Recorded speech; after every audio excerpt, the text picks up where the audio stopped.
I'm gonna go ahead and start that recap. Previously on the Forgotten So Hour. check it out. Time Also, of can the somebody Lost. check to see if 9 it's actually strangers playing emerged from volume? the I believe it bleed in should the be. courtyard of Ivanera with no memories beyond the names and the instincts needed to use their Yeah, I believe equipment. it is. After surviving an attack by Thank you, Red thank you. Mist skeletons, they learned that the year is 1418 after rebirth. More than 20 years before the What future, else some do I of their need possessions to seem to do here? remember. Oh, I need to post They that. We're formed an live. adventuring guild called the Early. Lost Ones, accepted their first assignment beneath Briar Hill, and destroyed a corrupted bell that carried a terrifying warning. The Red Road is open again. Read the This ban time, list. it knows the way to Ivanera. Now the Lost Ones have returned to the If it's not in university, there, but their and it's not in the next character mystery mancer, will it's not available. Begin with another monster. It If will it's not begin in the with a character song. mancer, it's not available. Back But in if it's on the Ivanera, list, it's also not Shang-Chi available. reunites with Raijin So if and it's Kasumi, not on the list, but while it's on the Kasumi character takes mancer, it's over probably available. and leads the We already adventures had this toward their new conversation. You wanna be a accommodations in plasmoid? House Go for Cloud. it. The university house We devoted had to this music, conversation. theater, painting, and the performing arts. Quit making me work Two twice new as hard. I adventurers don't need also it. become active members I'm of here the to group. have fun, Adam not kill Wilson you is twice. a quiet human rogue with an assassin's training, while Torque Harley, is a hush. towering, You're long-toothed not helping shifter it. fighter You're who just would making it much worse rather for him. be remembered as a good boy than a monster. Before the Lost Ones could settle into their dormitory, ugly. music draws I hate them you to all. the House Cloud's rehearsal hall. Inside, Hatmaster Anyway, if you guys want the conducting recap, go watch the Ivanera's stream for a little Rising bit. Idol group, The Series recap is on the 5. stream. There Yeah, is yeah. Ares Like, Bell, the And let me Air know how leader. you like it, because Kiki I've been wanting to Stormnote, know the if my King skills are Mimic, improving, and if Hinata it's been Emberstep, something you guys the want. group's energetic dancer, And how my Luma YouTube grow. Dubel, a gentle furball singer, and Noctis Vale, the group's serious drow composer. Their performance is intended for the approaching First Wind Festival, a celebration of Kazi and the blessing of the first wind. But the rehearsal falls apart. The singers reach a gap in their composition where the melody should continue and only find silence. The missing work is called The Verse Between Breaths, and it's 3 handwritten pages and a magical wind glass tuning fork that have vanished from the rehearsal room. Even more troubling, Noctis does not remember writing the missing final verse, although the others insist that they watched her complete it. Ares admits that Noctis have been composing while asleep. Noctis remembers only a dream filled with red mist and a voice speaking through it. The Forgotten still know the song. Then, the Cirrus 5 plays what remains of the composition. The music reaches into the Lost Ones and pulls a memory from the bleed, which has been stolen. Moss remembers someone saying goodbye. Sato Le Bouncy remembers a warning tied to an important name or promise. Erwin Travolta feels an overwhelming grief without knowing who he is grieving. Zeke remembers an upbeat girl from his childhood and an oath he once made to her. The memories are incomplete, but the message is clear. This song knows something about the Lost Ones that they no longer know about themselves. The group searches the rehearsal halls for signs of what happened. Kiki recreates the sounds she heard the night of the composition disappeared. A window opening, pages shifting, a moving wind going through the building. But the air inside the house clouds is behaving unnaturally. Curtains move against the breeze, dust travels in the wrong direction, and chimes sound one after another as if something invisible is laying down a trail. The Lost Ones follow the moving air into the dormitories, where they encounter a frightened first-year student named Mira Thistledown. Mira is a young composer and a flute player. She is nervous, defensive, and clearly hiding something beneath the mint green scarf wrapped around her neck. Some members of the party push for answers, but Lottie Bloom recognizes that Mira needs compassion more than interrogation and apologizes for the group's approach and speaks with Mira alone. Slowly, Mira reveals the truth. Her older sister Eleni died 9 months ago. Mira wrote music. Eleni gave it a voice. When they were young, they shared a promise. You write it and I'll sing it. Eleni was joyful and fearless before the audience. Mira was not. After Mira froze during a recital, Luma gave her a green scarf and she wears it as a reminder that she did not have to face the stage alone. Around her neck, Mira also carries Eleni's silver locket. She has kept her sister's flute close ever since Eleni's death. Before she died, Eleni told her, "Don't leave every song unfinished just because you're afraid someone might hear it." That is why Mira could not ignore the Cirrus Five's composition. Whenever they reached one particular chord, Mira believed she could hear Eleni's voice inside it. Mira confesses that one missing page blew into her dormitory, and she'd hoped that if she could finish the song, Eleni might somehow sing. Believing her sister was calling from within the music, she hid the page beneath the theater and tried to complete the lyrics herself. Mira leads the lost ones beneath the stage and opens a concealed storage area. There, among the forgotten props and old instruments, they recover the first missing page. Mira did not take the entire composition. She explains that the remaining pages escaped through the rehearsal room window and were carried away by the same unnatural wind. The lost ones search Ivanera's courtyards through the night, but the other pieces are already gone. Before the group rests, Lottie touches the recovered page. The paper whispers a name from her forgotten past. The name is meaningful to Lottie, but like so many memories returned by the bleed, its full story remains beyond her reach. That night, the lost ones compare the fragments awakened by music. Moss draws from the revised deck of many things and receives two dangerous effects. Somewhere, an unknown person will become hostile towards them, and next, great enemy may become a personal challenge that he must defeat alone. Erwin draws balance, gaining a promise of a strange magical ability that may awaken once his paladin powers develop further. The following morning begins with less supernatural disaster, an attempt to make chocolate chip pancakes, which leaves breakfast thoroughly burned. I mean, some of these guys actually like that. Next up, after reporting their discovery, the lost ones accompany the Cirrus Five into Ulu Badak. The city is preparing for the first Wind Festival. Streets filled with decorations honoring Kazuya, while musicians, merchants, and performers prepare for the celebration. The party tours the shops, purchases magical equipment, and becomes better armed for whatever waits beyond Ivanera. Erwin acquires gauntlets of ogre power, while Zeke purchases a stone of good luck. Their investigation might have ended there until the city clock begins to ring. The clock face shows 12, but Moss and Curvon count only 11 bells. One chime is missing.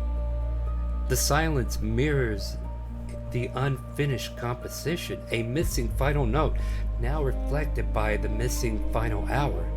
The same force that scattered the pages may not be stealing holy music. It may be removing piece of time itself.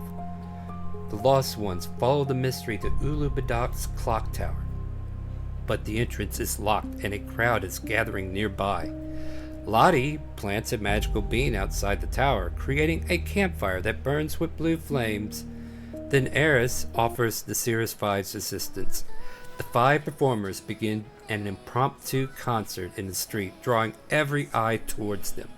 While the city watches the performance, Curvon unlocks the tower doors and the lost ones slip inside.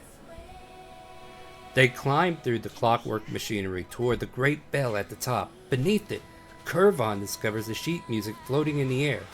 It's the harmony page from the verse between breaths. The notation is alive. Its musical lines rearrange themselves according to whoever holds it, creating a different harmony for every person who touches it. And once again, the music awakens the forgotten. Moss remembers searching through the old books back in rooms of the caves where he grew up. Erwin sees himself in full battle gear, searching a partially ruined tower for someone he cannot yet name. Zeke remembers secretly entering Temple of Illumina to visit his childhood friend, despite being forbidden from entering. Sato remembers stealing something important from a duke. Torque remembers racing up a tall hill beside his twin brother. These are not complete histories. They are scattered notes from lives the lost ones can no longer hear in full. But together, they prove their memories are not entirely destroyed. Somewhere between the music, the wind, the ethereal bleed, pieces of their past are waiting to be played again. The lost ones return the harmony page to the Cirrus 5. Two parts of the mystery remaining missing. The final verse that Noctis does not remember writing, and the wind-class tuning fork that vanished with it. Mira must decide whether she is ready to share her music openly instead of hiding it beneath the stage. Noctis must discover who or what used her dreams to compose a song connected to the bleed. And Ulu Badak's clock has revealed that the threat may be stealing more than memories. It may be teaching the world how to forget. The melody page has been recovered, the harmony page has been recovered, but the final verse is still missing. The tuning fork is still missing. And somewhere inside the red mist, a voice already knows the next line, because the Forgotten still know the song. This has been session 2 of the Forgotten Hour, Time of the Lost. Join Chaotic Calling live every Friday at 6 p.m. Central, and follow the Lost Ones as they search for the rest of the verse between breaths. Thank you for watching. Leave a like, subscribe, and we'll see you in the next recap.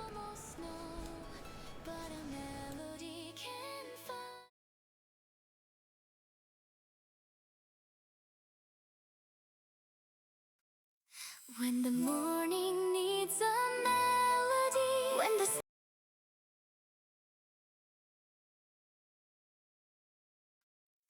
when the morning needs a melody, when the stage needs a little fire, when a lonely heart needs company, when the night has something left to say.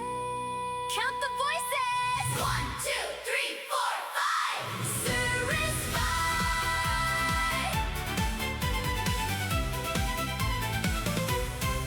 I'm Eris, welcome, ride the breeze. I'll lift your voice above the trees. Sky blue ribbon, silver wings, I lead the way when morning sings. If you're afraid to leave the ground, take my hand and trust the sound. Your heart already knows to fly. I'll meet you waiting in the sky. Every cloud begins with one small breath. Every song begins with one brave step. When 5 different hearts align, we paint our names across the sky. Say our name, Cirrus 5. Feel the clouds come alive. One for the dream and one for the song. 5 different voices where you belong. Raise your hand, touch the sky. Let your colors multiply. Wind in our hearts and stars in our eyes. Say our name, Cirrus 5. K-I-K-I, who's the flying by? Black feather flash with the violet eye. Give me one sound and I'll send it back. Thunder in the beat when I'm on the track. Click, clack, boom, bat, ring that bell. I borrow every sound, but I wear it well. They said, little bird, find a voice of your own, so I built one from every sound I've known. A sword goes, and the storm goes. If you cheer too loudly, I'ma cheer you back. Kiki! That's me. I'm Hinata, watch me burn. Every fall becomes a turn. Every challenge, every chance ends beneath my boots and dance. Sunset, fire, crimson trail. I don't know the word for fail. Name the contest, set the stage. I'll make the whole horizon blaze. Left, right, feel that heat. Feather, flame, move those feet. Clouds by day and stars by night. Cirrus 5 will bring the light. Say our name, Cirrus 5. Feel the clouds come alive. One for the dream and one for the song. 5 different voices where you belong. Raise your hand, touch the sky. Let your colors multiply. Wind in our hearts and stars in our eyes. Say our name, Cirrus 5. I'm Ruma Dubel, soft and slow. I stitch small dreams and help them grow. Mint green thread and flowers bright. I'll mend your wings before you fly. I may not sparkle like a flame or shout to make you know my name, but if your song begins to fray, I sew the music back someday. I am Noctis, welcome welcome friend. I hear the notes that never end. Silver strings and midnight skies, moonlit truth and lullaby lies. There are songs beneath the silence, there are dreams behind the veil. You need not fear the darker tone. A shadow never sings alone. Can you hear it? 1, 2, 3, 4, 5. I am the wind that lifts the sky. I am the beat that rolls along. I am the flame that owns the stage. I am the heart on every page. I am the echo after light. My voice is rising, burning bright. Who leads the wind? Arisfel. Who brings the beat? Kiki Storm. Who brings the fire? Sinata and Marcel. Who meant the heart? Uma, Jumel. Who sings at midnight? Noctisel. And what are we? Sirens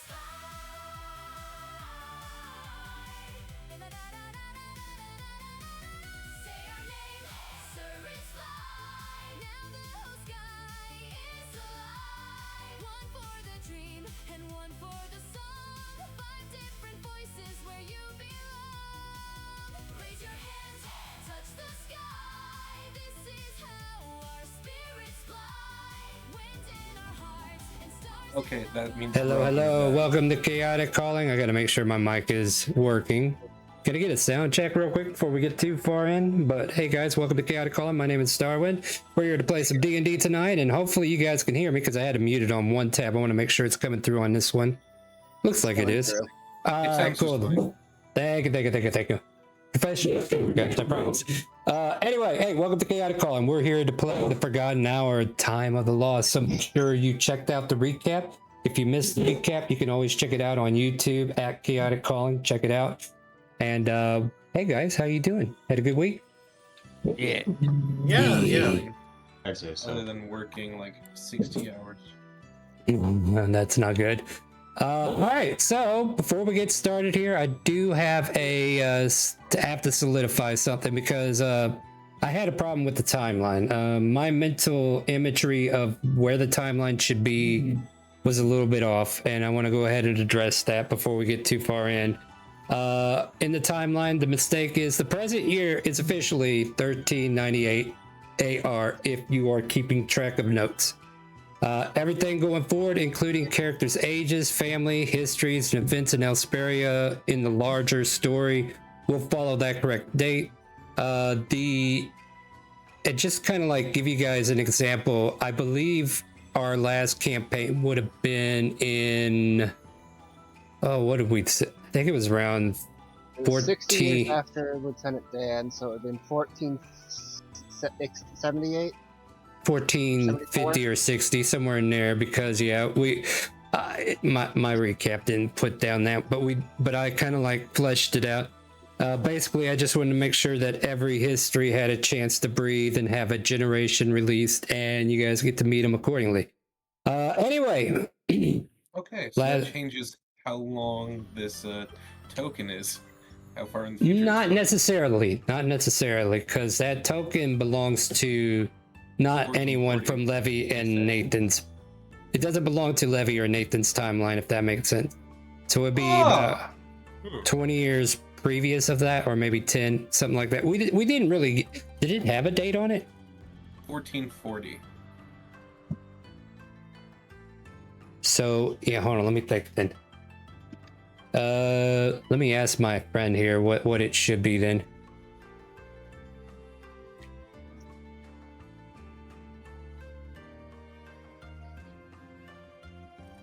All right, let me see here. Like I went through and put a whole bunch of notes and session logs into my little GPT thing, and you know it keeps a good record, and it helped me outline the stuff that we need in order to keep track of history better. So I'm trying to work on continuity, if that makes sense.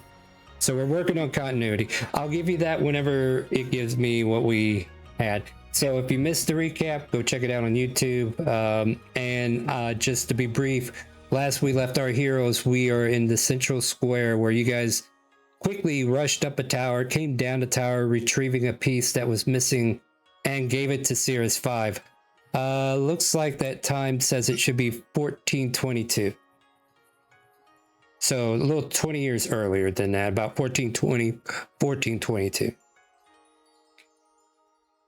But anyway, so we rushed down with the composition harmony and gave it to the Series 5, and that's kind of like where we left off.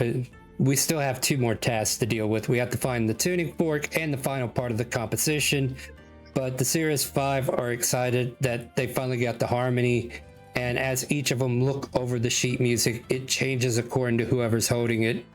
And we've already did memory checks from you guys last session, so now we're just going to come in fresh this session.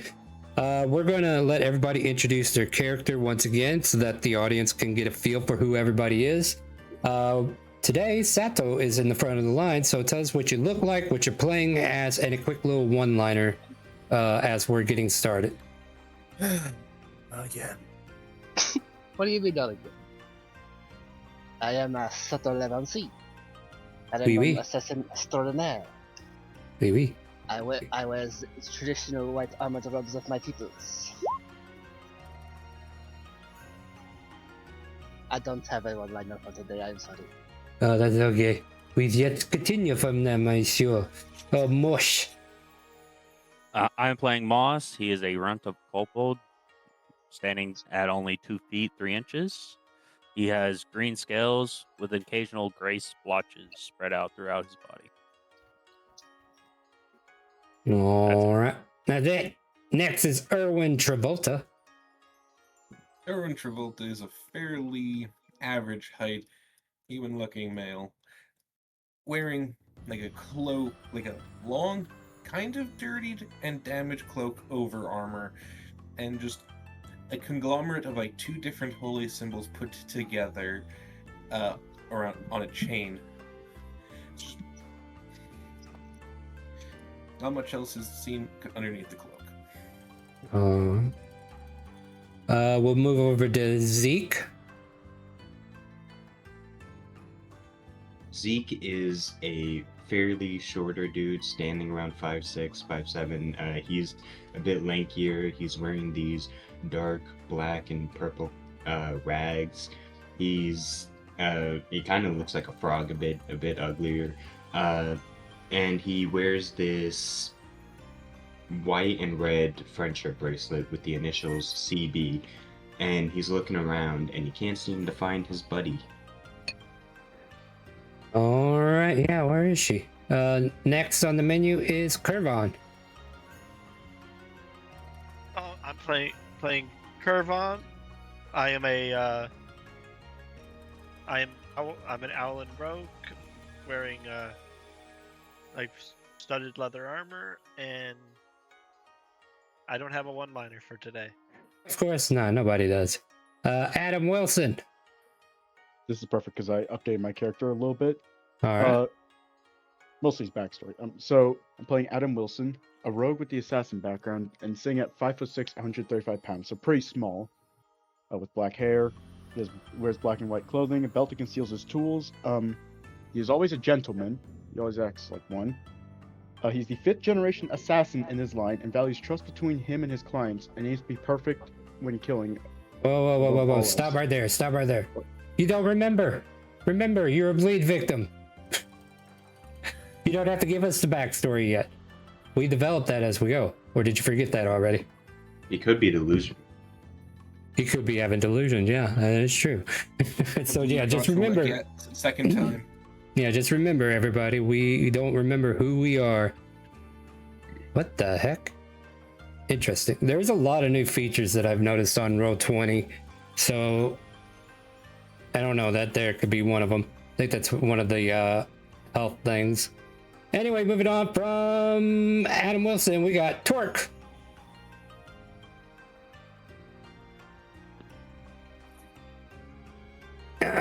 Torque. Hey, there's Torque, y'all. You see this long, tall Null reflavor long tooth shifter. And he stands 7'3". He wanted to prove himself he's a good boy. He's a Null paladin. And he always was a paladin. And he was not a fighter last session. Yeah, you got confused. Yeah, exactly. It's okay. You're not magical yet either. All right. And now we'll go to Etta Ivy. As we watch as, what was it, Yamato disappears from the timeline completely. Yeah. All right, Etta, go for it. All right. Ida Ivy is a hybrid cleric of the life domain,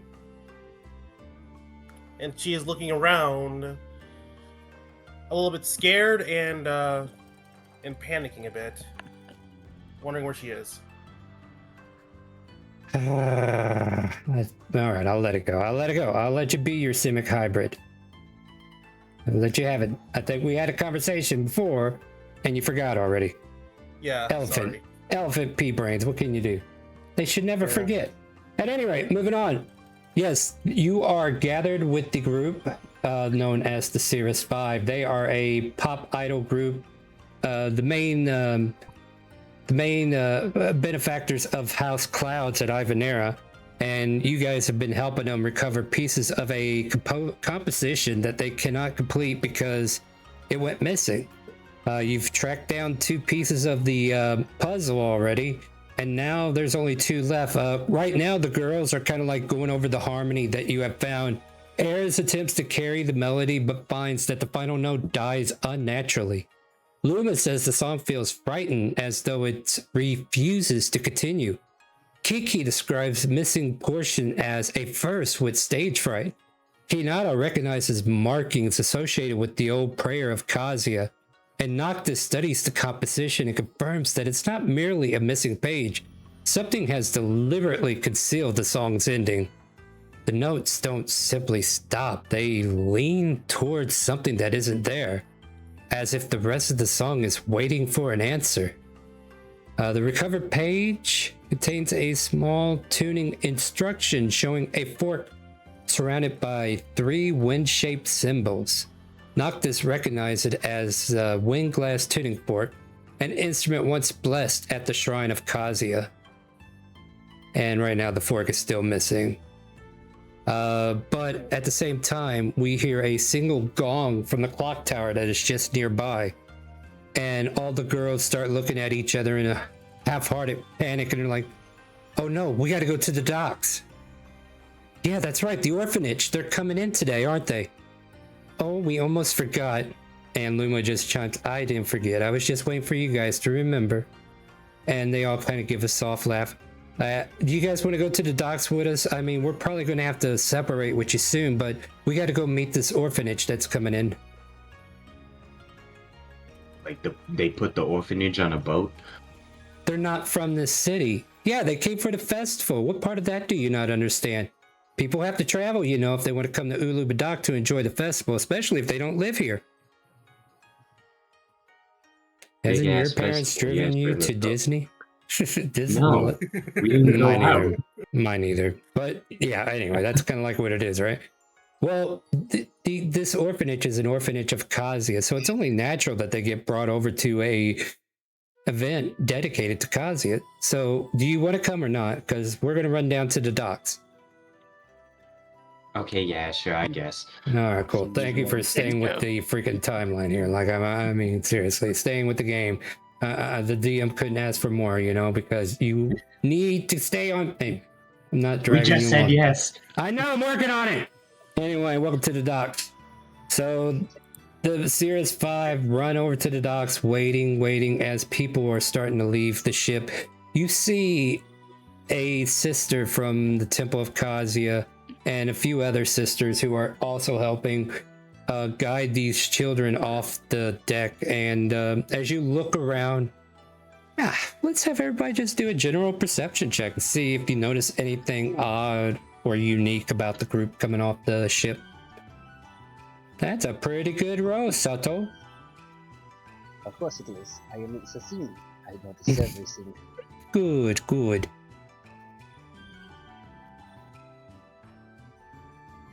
For the most part, you all notice like a bunch of children around maybe 8 to 10 coming off the ship in droves, cheering, laughing, having a good time. Sato, you notice one particular girl with long black hair and a cloth-like linen across her eyes tied up, coming off the side of one of the sisters who are guiding the children, who seems more somber. She doesn't seem actively joyous as the other children. You don't know if that's because there's something wrong with her eyesight or whatnot, but it just catches you off because she looks, I mean, she just stands out to you. Everybody else, you're blind as bats. Son of a bitch. Anyway, you watch as the Cirrus 5 kind of like break up and go, hey, welcome to the Ulubadak, and they all start going over to the children. The children rush up to them and start, cheering and clapping and smiling. We can't wait to see your rehearsal. Oh, can we please head back and see it now? And all kinds of cheerful noises coming from the children. Sato, that one girl you notice, is kind of like branching off from the group, and she kind of like stands outside of the group over yonder. Don't have a token for her, but she just kind of like standing there looking at nothing in particular. Yeah, she kind of like holds a hand out as if she's grasping at something. Okay. Sana's gonna go over to the child. What is it you are trying to grasp, little one? She casually turns her head towards you and takes a step back. With her eyes even cloaked, it almost seems like she knows exactly where you're standing. A breeze passes through and she just calmly says to you, there are 3 bells, but they've forgotten their voices. Something small carried the glass song there. It thought the shining fork was a toy. Now something red is sitting where the wind should be. It doesn't want the fork to make a sound.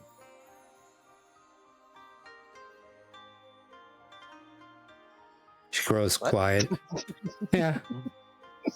That's weird. She pulls her hand back and just kind of like folds into herself, growing quiet. One of the sisters steps up beside you and just kind of like motions towards the girl, and her linen cloth going across her eyes.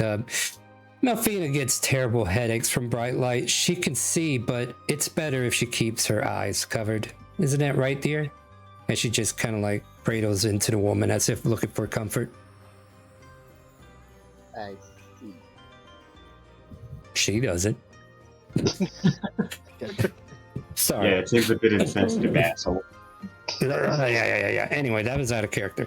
Because the nun doesn't say that. I said that.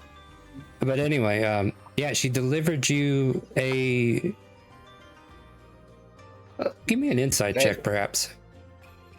Alright. Because, yeah, you're like, what the hell is she talking about, right? Turns out this kid's just really into Shakespeare. And so, there are 3 bells, but they've forgotten their voices. Something small carried the glass song there. It thought the shining fork was a toy, and you guys, after all, are looking for a fork. Now something red is sitting where the wind should be. It doesn't want the fork to make a sound. With your insight of 12 of some kind of temple dedicated to the wind or a shrine might be ideal of what she's talking about, but how does she know what she's talking about? Why is she saying this? She just got here. Who the hell is she, right? This kid is speaking weird shit. Anyway, that's your insight. Yep.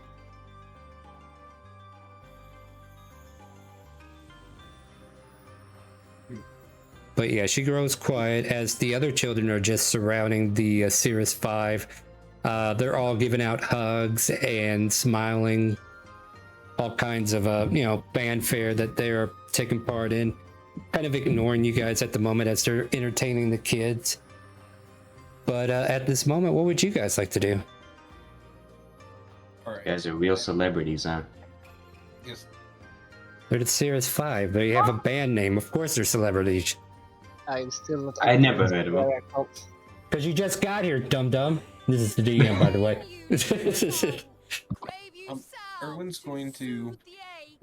If there's a moment where one of them is just not constantly being ambushed by children, is just going to ask one of them, like, who is Kazuya? Eris manages to break free for a moment. You're able to grab her attention. Thank you, Ren, for the resub. 44 months. Welcome in. I'm sorry, what did you want? Who is Kazuya, or what is Kazuya? Oh, what? You don't... Kazuya, she's the wind goddess. She's the goddess that's going to bless the ceremony tomorrow. That's what the whole festival's about. Alright. And it's only appropriate that House Clouds host it, says Luma Dubel, just smiling gently as she gets up for a moment and then quickly gets yanked back down. And these kids are vicious. Yep, they are. They're strong kids. Indeed. Very energetic. And then, oh, and Eris kind of gets pulled away unless you try to catch her before she does. No, I got my answers. All right. You gotta look at those pages. Yep. So the girls are kind of, excited with the children, and we see Hinata just kind of like dancing for a bit, trying to teach some of the kids some dance moves. And we see Kiki kind of like running a few verses as she steals Zeke's voice just for the hell of it and starts rapping in your voice. Son of a... Yeah, and then the kids are just laughing and smirking and cheering. And then Kiki goes back to a feminine voice and says, "Now wasn't that weird, kids? Don't worry, Kiki's here. K-I-K-I, always to the way." And they all start cheering. Are we sure this isn't some kind of cult? It feels very culty. It's obviously it's a cult. Most groups culty? You know what? It does feel like a cult now that you say it. I It's said not a this cult shit- until it is. I have said this the entire time. Well, I Moss, just started I hate your listening. token. I hate your token, Moss. It's exactly as it should be, but it doesn't want to be. I don't understand. It Just takes like a lot Moth. of refresh is the weirdest thing. Yeah. I might need to refresh, but I'm not going to mess with that right now. Yeah, honestly, though, Go ahead. no, I was just gonna say, I forgot. Go ahead. So Eris chimes it up and says, "Okay, everybody, let's head back to House Cloud. We'll get you all settled in, and then we'll show you around the city, okay?" And they all go, "Yay!" cheerful, and they start grabbing onto their hands, their skirts, and just kind of like clinging to them. Yet Melfina, she stays near the sister and glances in your guys' direction. And even though she obviously has a cloth over her eyes blocking her sight, she seems to know exactly where each and every one of you are standing, just casually sharing a glance for a moment and then moving on until she finishes seeing each of you.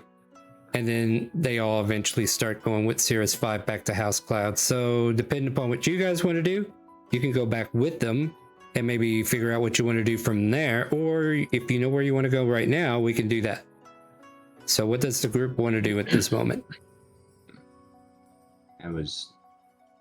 Hey, so what's the deal with that kid? I saw Sato go up to. I Who are don't you? know what her No, go deal ahead. is, but she spoke something about some bells and the fork we were looking for, I think. And something about something red being where the wind is supposed to be. It sounded like gibberish, but That's ominous as fuck. useful gibberish, perhaps?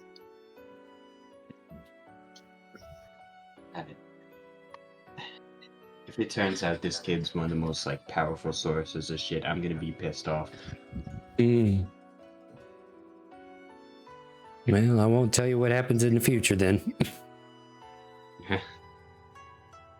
Alright, let's go. Who the fuck are you? He just like side eyes Ida. You know what? It doesn't matter. Welcome to the circus, whack job. And he keeps walking. Yeah, welcome to the Circus. circus. Welcome to the circus. All right, House Cloud, let's go. And you guys too are also. Yeah, okay. So I just assume that's where they're going. So I assume that's where you guys want to go to for the moment.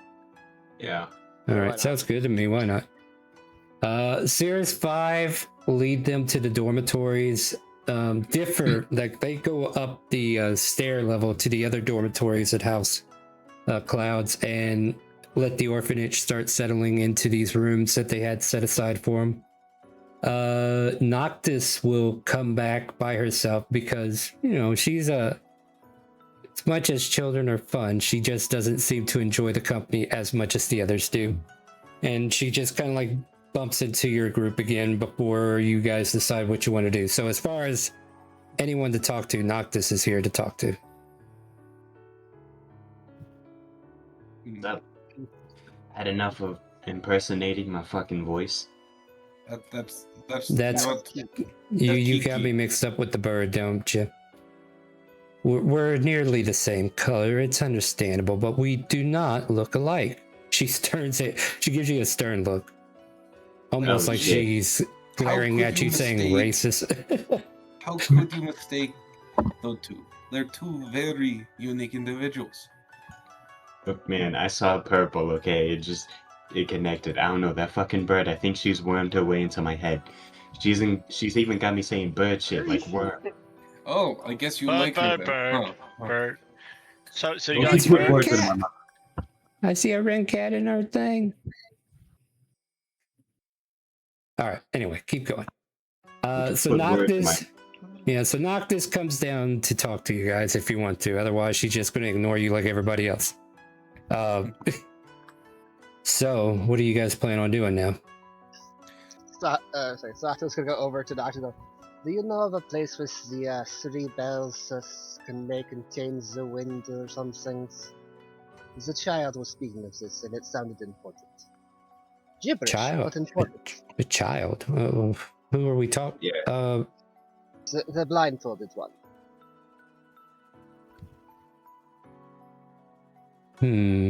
One with the energy of a goth poet. Well, if you say so. But she just kindly just looks at the group and thinks for a moment. Well, there is a shrine dedicated to the wind goddess. It's not a temple per se, but it is where like there are wind chimes and such that haven't really ranged out in a while now. She just seems to be remembering something from it. Perhaps you should go investigate that location and figure out what's going on.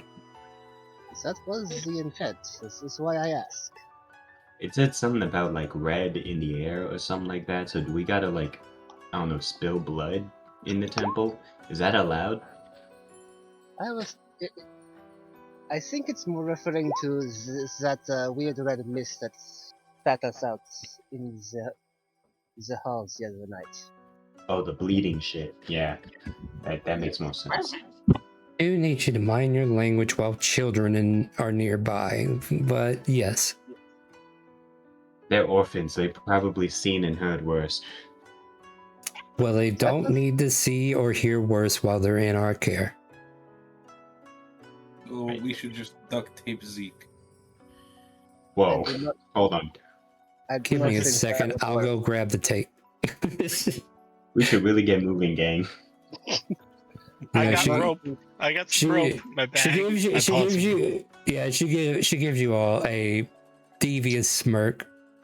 Something you don't usually see from the group.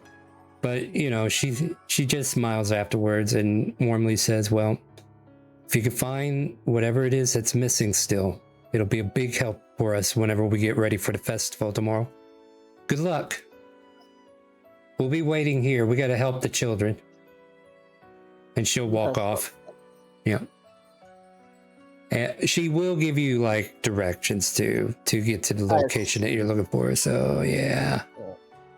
But yeah, as you guys are getting ready to find this shrine, is there anything you're doing beforehand, or do we just want to go? Okay, we ball. All right, let me just put something on a different layer real quick. All right. and then I'll do this number, and then I'll do this number. Like, I've been busy today, guys. Fun. Yeah, it was. That is Uh, cool. Yeah, you find yourselves entering a shrine dedicated to Kazuya. Above you, there are wind chimes that seem to be moving but make no sound. It stands in an eclectic section of Ulubadak as well. There are festival ribbons that hang completely motionless. No wind seems to enter the courtyard, actually. Bird refused to fly overhead, and speaking near the shrine produces no echo. 3 ceremonial chimes are present, but none of them sound. There is something extremely wrong about this place. Just fuse up. It is like the wind dies before it gets here. What's wrong with the Sure? wind chimes?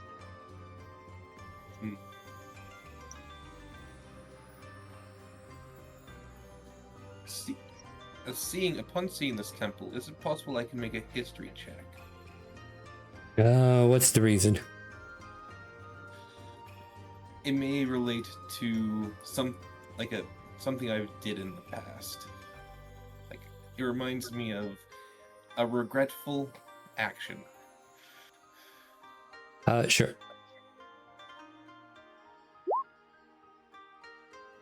You don't regret anything.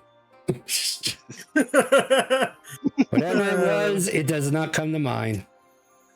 But you guys are allowed to investigate the region here. You guys could tell me how, what, where, when, how, why, or, you know, whatever you want to do. If you want to stand around and look pretty, you could do that too. I'm going to the wind chimes.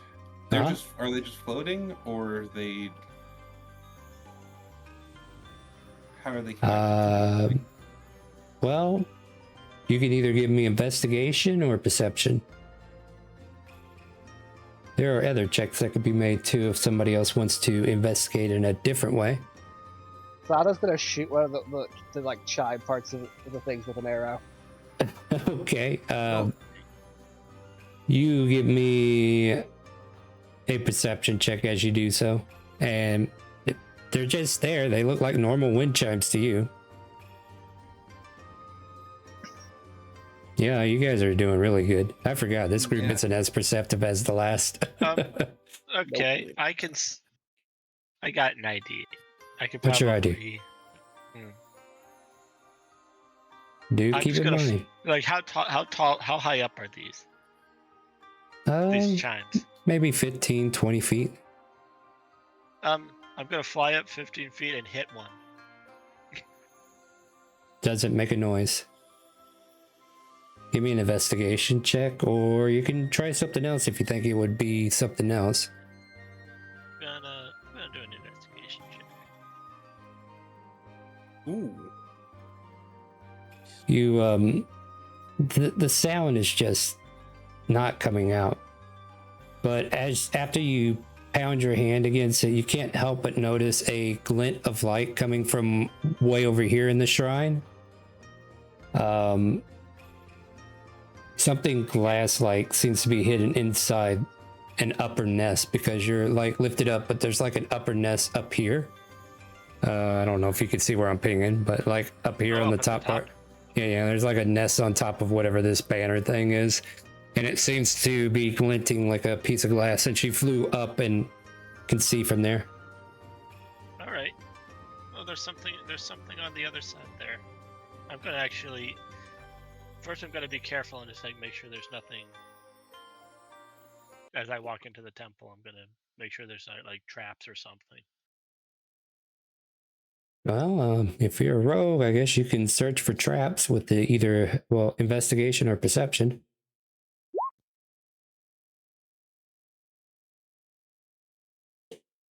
As far as you could tell, there's no traps. All right. I'm gonna walk over towards. All right, stop right there then. All right, just stop right there then. You might want to back up two steps. As you approach the location that you're currently in, you see whispers blowing in the area in like red mist form.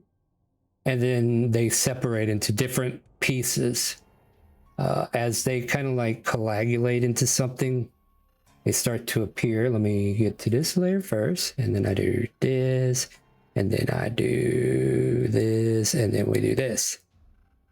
And then we go back here. I need everybody to roll initiative as notes seem to be flying in the air. And there is a figure in the back that seems to be conducting. We should have the initiative out then. Oh yeah, that'd probably be a good idea, wouldn't it? Hold on. Yeah. I am so far. Well, it looks like it. Did it get you guys? Yeah, I think it went there. Yeah, People okay. regardless. All right. That was a shitty ass roll, man. All right. Now I will do a group initiative like that. I can increase my dexterity, but I can't increase my luck. Yep. Let's see here, and then we will ungroup them so we can actually move them. All right. With that being said, they seem to be violent as they approach you guys. So with the initiative being rolled, let's get some battle music on. Where's my music at? Where's my music? What? Hit my music. Hit it. Music. I'm a Barbie girl in a Barbie. Oh no, not that. This is the hardest song we have ever done. This is the hardest song you will ever fucking hear. I met a girl and I really thought she liked. I do want to sing one song, but the song I know would be much annoying. I'm a Barbie girl in a Barbie world. All right, my friends, are we all marked on the initiative? Yep. Moz, in a quick moment, you are able to act first. I'm gonna scurry between their legs. Yeah, got it. They don't have legs. They're actually flighting notes in the air. I'm in the back of the group. Yeah, but they. Oh, their legs. but- Yeah, okay, their legs. I didn't know which legs you were talking about. All right, go for it. Move up to here, and I'll just shoot at note 1 with the bow. 23, note 1. Go for it. That hits. No sneak attack. Doesn't matter. It vanishes as soon as you pierce it. We'll scurry out of the way, and then All right. Let me remember what these things are capable of now. When the hushed note reaches 0 hit points, it breaks apart, releasing a stolen sound, a bell's scream, musical note, or spoken word. So yeah, you hear like a chime go off as soon as it disappears. This one races over to Curvon and attempts to do broken tone for 9 to hit. That does not hit. Curvon, you can retaliate. I'm going to slash him with my rapier. Go for it. That'll hit. That will finish it. Another note spirals off and another chime goes off. All right. All right, now we have this silent conductor up here. I'm actually wondering what he can do, dude. I'm curious. Just wait and I will show you. Let him take his turn. Yes. Yeah, let him take his turn, bro. Just wait. We'll find out together. It's I gonna be a need, I need. So Edda and Adam are outside of the influence. Oh, I only picked one creature though. Who's been the loudest so far? Zeke. Fuck. I need you to make a wisdom saving throw. On a failure, you cannot take reactions and can only speak in a whisper until the end of its next turn. Knew But- as soon as he said who's the loudest. Yeah, exactly right. It then finally moves forward. So yeah, we'll have to see if that recharges later. And then it will do a baton of silence on Curvon. Nope. 14 to hit. Nope. And as a bonus action, one of these notes come flying up 10 feet. All right, moving on from there. Level 1 combat. That one's dead. Adam Wilson, you're up.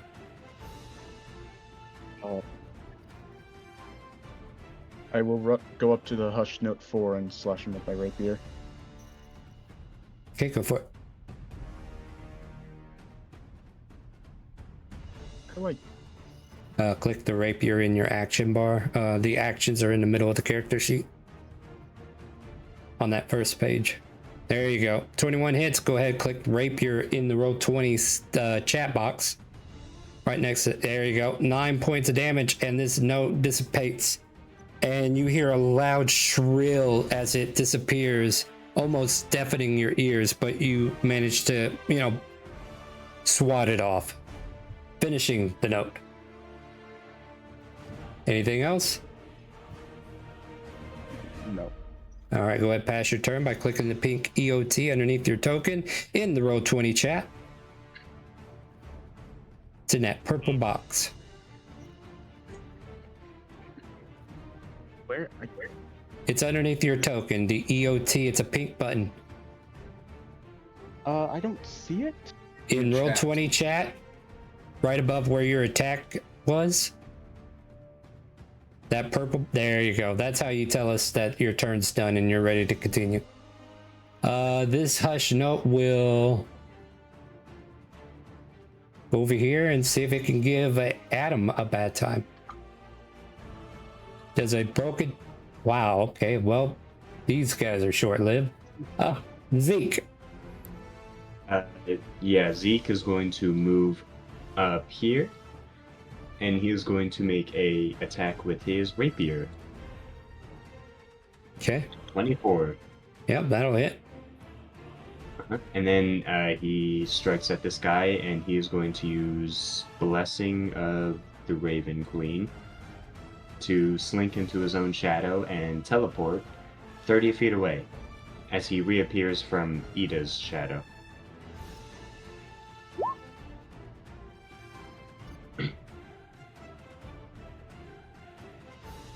You swing your blade through him, but it seemed to do nothing at this time. Oh. It's a magical sword if that... Doesn't affects matter. That's not what's stopping it. It's almost like there's mechanics to this guy. Oh, fuck, we have to get the notes. Yeah, so now this Hush Note comes racing up, and one of these days I will hit somebody. Wait, don't do it. Good luck. Hey, I did Oh, it. damn. You're not dead. Well, maybe you are. 8 psychic damage. Well. Oh, wow, you are. Damn, I rolled good. Good, now I feel better. Like, this would have been really sad if I didn't do any damage to you guys. Ida, you're up. All right, I will give guidance to Sato Le Bouncy. Guidance? Come on. Oh, man, this thing is...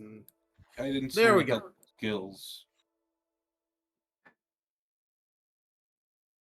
Yeah. Read your spell. This doesn't give him anything that he can actively use unless... It gives me a D4 and an ability check for the next minute. I mean, if that's what you want to do, is in case I grapple him. I don't see that happening, but sure. I guess, man. You do you. Yeah. Don't do it. Sato Le Bouncy. What would you like to do, monsieur? Monsieur? I'm gonna come over here and I'm gonna stab this note with my rapier. Stab away. Damn.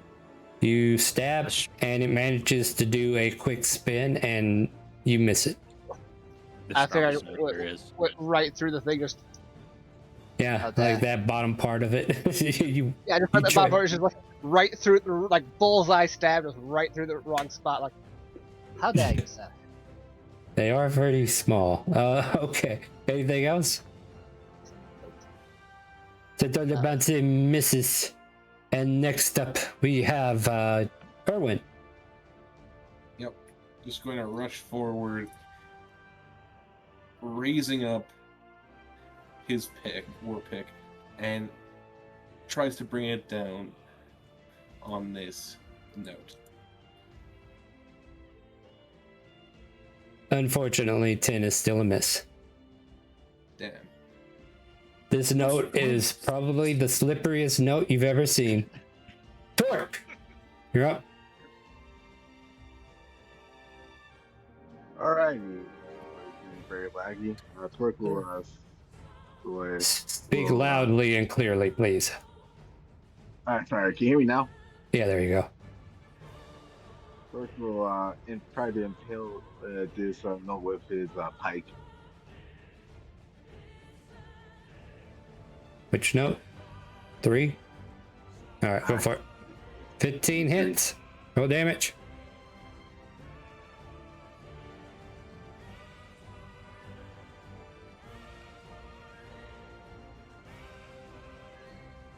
And with that, that note flies out of the air. At the top of the round, the conductor it sounds like he's tapping on something metallic, like maybe a stand or something. And you guys watch as more notes start to appear.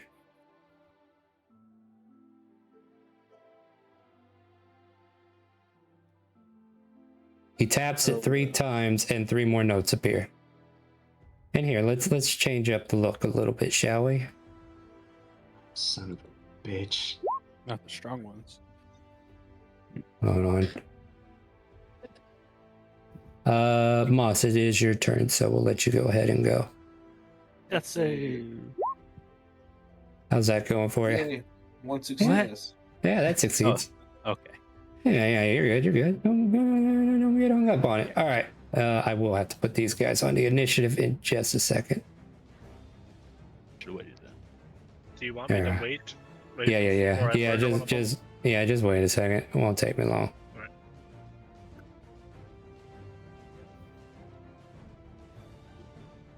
All right. Go for it. I'm going over Well, actually, here one of them because- is. one of them. One of them actually did beat your initiative. So this would have happened before Moss, but Moss did such a good job, you know. All right. Don't want to move them all. This one will float on down over here to, do that flank thing to the bouncy. And do a broken tone and miss. All right, Moss already went, right? Yes. All right, Privon, you're up. Alright, I'm going to go take a step over here and going to slash at the hush note to the side of me. Go for it. Where did it go? Where did it go? 14. That will hit. And you managed to make that note disappear. Short-lived, short calm, it is no longer a problem. All right. Go ahead and pass your turn there, and I will beat the hell out of you with this baton of silence. Smack! No. 13. No? That's unfortunate. I tried. Yeah, you did. This hush note will seem smarter than the other thing and actually do a broken tone on you. For a 23 to hit. Ooh. You get What are smacked these for notes made of? 9 psychic damage. I'm still alive! Damn it. I would have killed anybody else, don't you worry. Zeke! Yeah, Zeke's just gonna come up fuck. Yeah, Zeke's gonna come up here and strike at the hush note. Swing away. That'll hit. That'll kill it. Boom! Then And- Zeke's gonna And yeah, it screeches out like somebody screaming as if they were running their nails across a chalkboard. Yeah, Zeke's gonna yell out to everyone. When I tried to attack the fucking big dude, it didn't work. I think we gotta take out the smaller guys first and then focus everything on killing his ass. Got it? Got it. Okay. Yes. Language, friend. Adam, you're up. At least there's no children around to you can swear now. That is fair. Yay. I'm going to move a bit back and shoot at the hushed note with my short bow.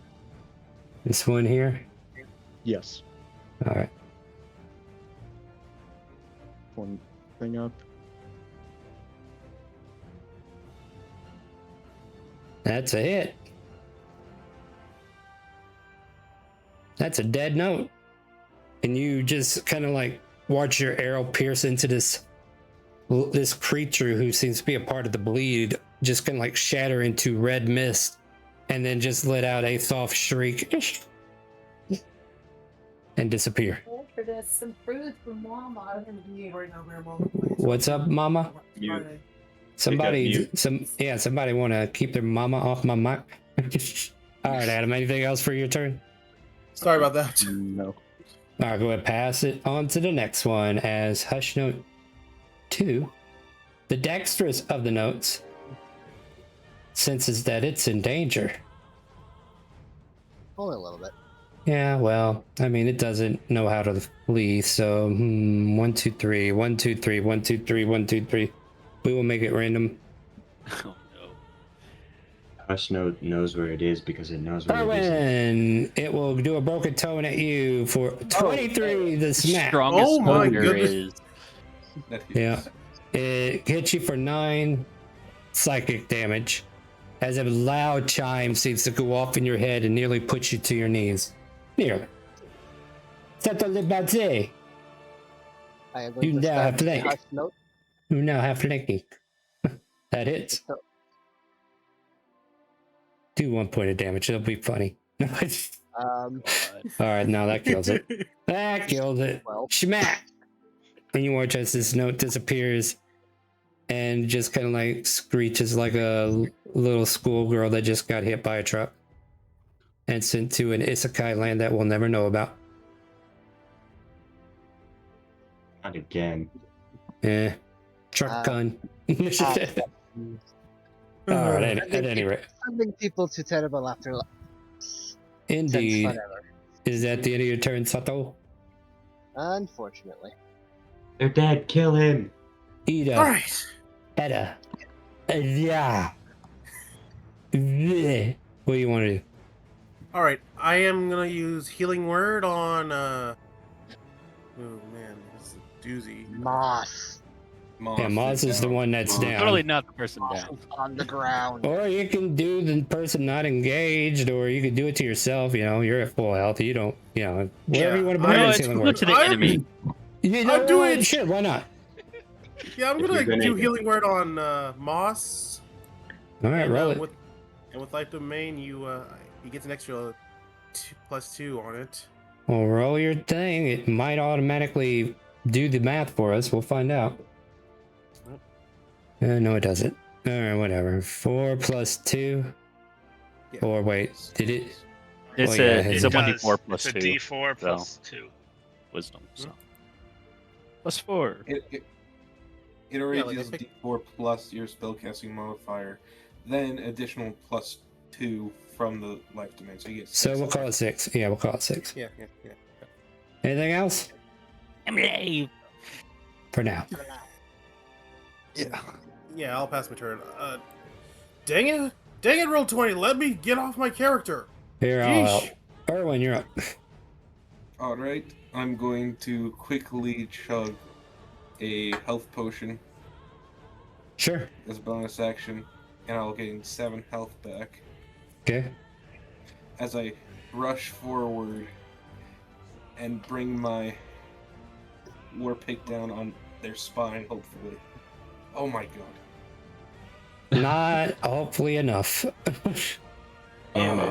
You watch as you bring down the pick and it pulls up a conductor's wand and just taps your pick away from it.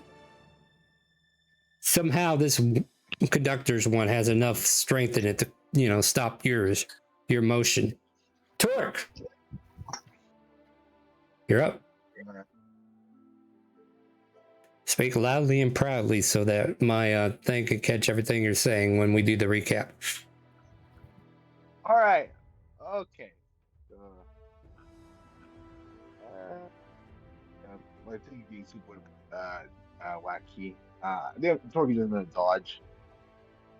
Just very confused on Just stab it. Stab it.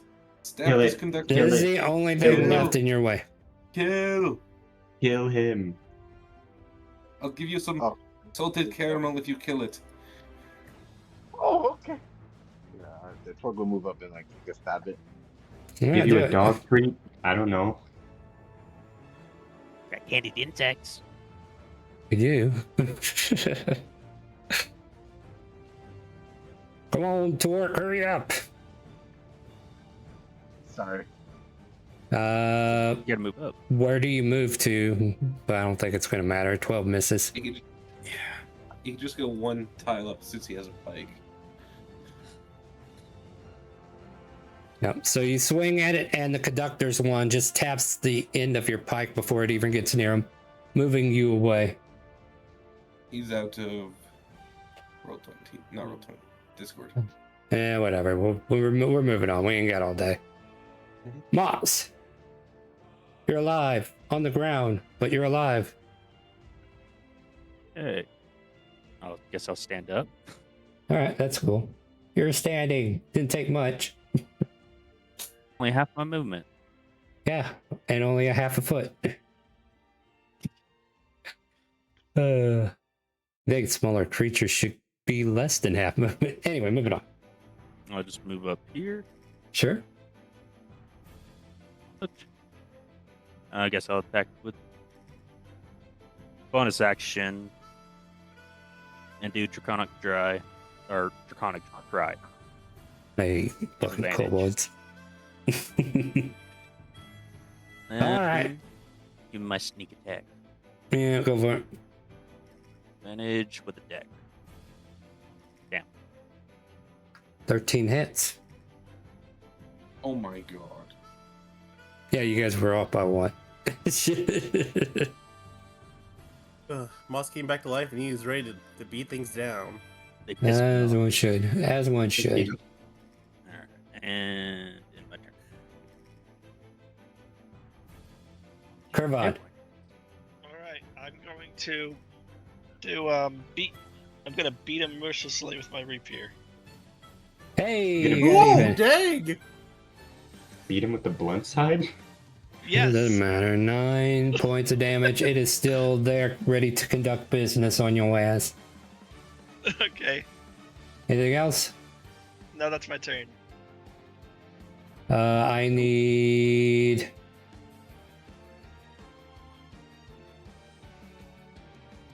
Kervon to make a wisdom save. Oh, thank God. Okay. Oh, never mind. Yeah. Oh my god. That's too close. Damn, Erwin, you got me excited. Alright, well, I nothing gotta tease happens. you a little bit. No, don't do that to me. You guys are never gonna know what this does fully. Anyway, instead, buddies. now he will slap Kervon with the blunt end of his conductor swan. And try to shut him up for good. 17? That hits. Hey, got your ass. 8 points of damage. I go down. And they all fall down. Erwin, this conductor moves away from you. I'm going to And attack of opportunity. sure, and Advantage. Moss as well. At advantage, let's go. Because cry. Let's go. That it. 7 piercing. And he falls to his death in a splatter of red mist. At 0 hit points, he does what again? Hold on, I gotta read things. But you jackass, you were just trying to get us to When the kill him fast. conductor reaches 0 hit point, it collapses into red mist and releases a warning about something stolen during Eleni's final performance.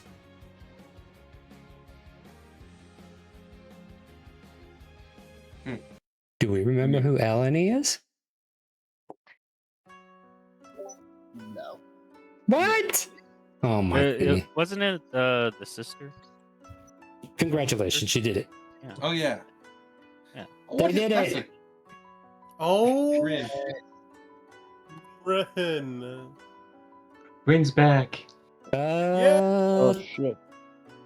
That seems pretty good to me, but with the 10 and the 8, I'll allow a reroll, but that looks pretty good. I would take that. Don't That reroll seems that. like standard array. I was about to say, is that just Very a standard nice. array? Yeah, like that's a good one. Yeah. Alrighty, Rand, keep on going, my friend. Alright, so you guys have Curvon on the ground getting ready to make another death save. What do you guys want to do? Go over to him. Oh, as shit. I form like a small white mist on my hand as I put on his face as I give him 1 point of healing. You get hands laid on you for 1 point. Okay. Really? Yeah, Julie just had someone who could got someone back up. It just I mean, that's all you need to do. yeah. At least. Yeah. I'm You gonna feeling get better, back up. Curvon? What's up? You feeling better?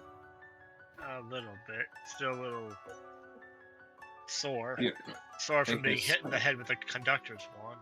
This will cure it as I pull out from my cloak another healing potion. Here you go. Alright. I'll drink it, so it's a 2d4 plus 2. The And this will wind make it starts hurt picking less. up, and by he the way. pulls out- Go ahead.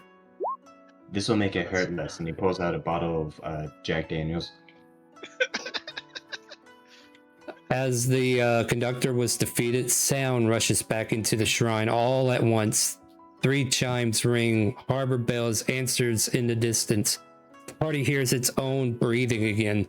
A glass note rings from inside the abandoned nest. there's also something on top of that banner. Oh, great. I'm gonna go over to it. All right. I'll come with you just in case. You slip There's and fall something- and die. No, I'll Yeah. stand back to it. just kidding. I'll Just stand- kidding. I'll stand back to it. Is it just in tall case. enough to? Is it high enough that I have to jump? I have to fly up to get it, or It doesn't matter. You can fly up to it if you want. I'm gonna fly up to it. You see in a nest a glass tuning fork. Hey, I found a tuning fork. Someone That's make a good. tune for it out of glass. Something. Do you pick it up? I'm gonna pick it up. Give me a history check. As you pick up the tuning fork, something from your past rings with it as it chimes. What kind of past do you recall in this memory that's coming back? About a tuning fork. No, about anything in your history that you want to recover. We're doing backstories different this season. Yeah. Shoot. I don't actually have enough written down for Carvon. Well, unfortunately, right now. if you forget later, then it goes back to the bleed, but you do get a memory back from this incident from picking up the tuning fork. You blink with a realization of something from your past, yet you're not able to grasp it fully all the way. Like your mind's still trying to calculate what it actually is. In other words, the player is silly and doesn't know what's up. As it also rings, you notice that there's like a red string of energy that kind of like illuminates where the notes disappeared and where the conductor went away. And then you watch as a few colorful notes, not darkened like the ones you see, just kind of like float and start pulling into a direction. Can I tell which direction this is? As you hold the tuning fork, you feel vibration, and it seems to point to another location in Ulupadak. The tuning fork is vibrating. Do we dare follow the vibrating tuning fork? Yes. From the temple? Yes. You don't see a reason why we should. Yeah, I guess. Just the way so they can. Not like one of us. This will isn't die. ominous at all. This isn't ominous at all. Do you guys want to return back to House Clouds and let the girls know where you are with this? Sure, why not? Nah. Or Nah, we we can good. finish This this. is Or fine. they let them know. Would you like to No. help me tell a story, or would you like to bypass it? It's up to you. Yeah, we should probably go back to House Clouds. Yeah. Yeah. Don't get me wrong, you'll figure out where it's going, but you might need to bring somebody along in order to finish this next area. Who knows? Okay. So Go back. yeah, with the tuning fork recovered, the party makes their way back to House Clouds because the DM said, "Come on, man, be real." I'm not trying to railroad you guys, but there is a story that wants to be told, so let's tell it, shall we? As you guys come back to House Clouds, you notice that Melfina is with the orphanage group, and they're listening to the Cirrus 5 rehearse. As you kind of get closer to her, without being told that the fork was recovered, she turns towards the party and says, "You found the sound that was hiding." And then she seems to be confused, as though she does not know why she said it. Okay, you're fucking weird, kid. No, you're not. You make her cry. Oh shit. No. I Zeke, slapped what- Zeke in the back of the head like Why would hard. you do that? I forgot she was a kid. The Cirrus Ow. 5 see you guys gathering around, and they come down from the rehearsal. "All right, we're taking 5, kids," and they all cheer, "Yes, ma'am." And they say, "So, did you have any luck?" We found. Yeah. We found a tuning fork. You found the fork. I'll pull it out. The instrument reveals the concealed continuation, but the actual notes are still absent from the composition that they carry. Noctis concludes, "The fork has shown us where the song is hiding. Now we have to go and bring it back." We should probably go right now. Right now. As you guys are, having this moment, you notice Mira walks up to you guys and says, "Can I join you when you go look?" Sure. You can join us. Are you sure? I just- sure we're going to let a child we've just met come on. No, this isn't the child. Mira. The girl Lottie talked to? The one Yeah. that hide music. Yeah. Oh yeah. Boy, watch your yes, never recap, mind. guys. Melfina is the new girl. I don't know why M is the popular letter this season, but apparently that's the one that's going to throw you guys off. Mira, Melfina, Moss. Too much fucking N's. One that doesn't Triple appear. M's. At any rate, all right, so continuing on. Because eventually, this thing wanted me to stop here. I'm like, no, these guys are going to be quick. They're going to go further than this. So Mira walks with you guys, and you find yourselves going into a different district in Ulubadak as you feel the tuning fork chimes gently and vibrate a little bit more decisively, as if it's leading you somewhere specific. And as soon as it seems to be pulsing, you find yourself outside of a dilapidated theater. And an abandoned theater, as one might say.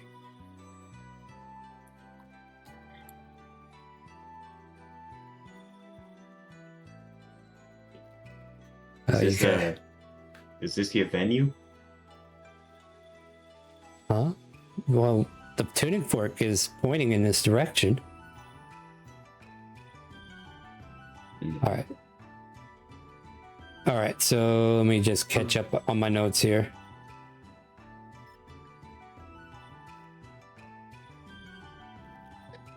All right, so Mira asks to accompany the party, and then Cirrus 5 remains behind to keep the children entertained. The theater is dark, dusty, and unnaturally intact. Old festival banners still hang from the balconies, but every performer's name has faded from the playbills. You see a silent stage before you with damaged curtains, an orchestra pit containing abandoned instruments, a conductor stand with a fork-shaped depression, dressing room backstage, large tarnished mirrors in the principal performer's room, an acoustic dead zone where even footsteps produce no sound.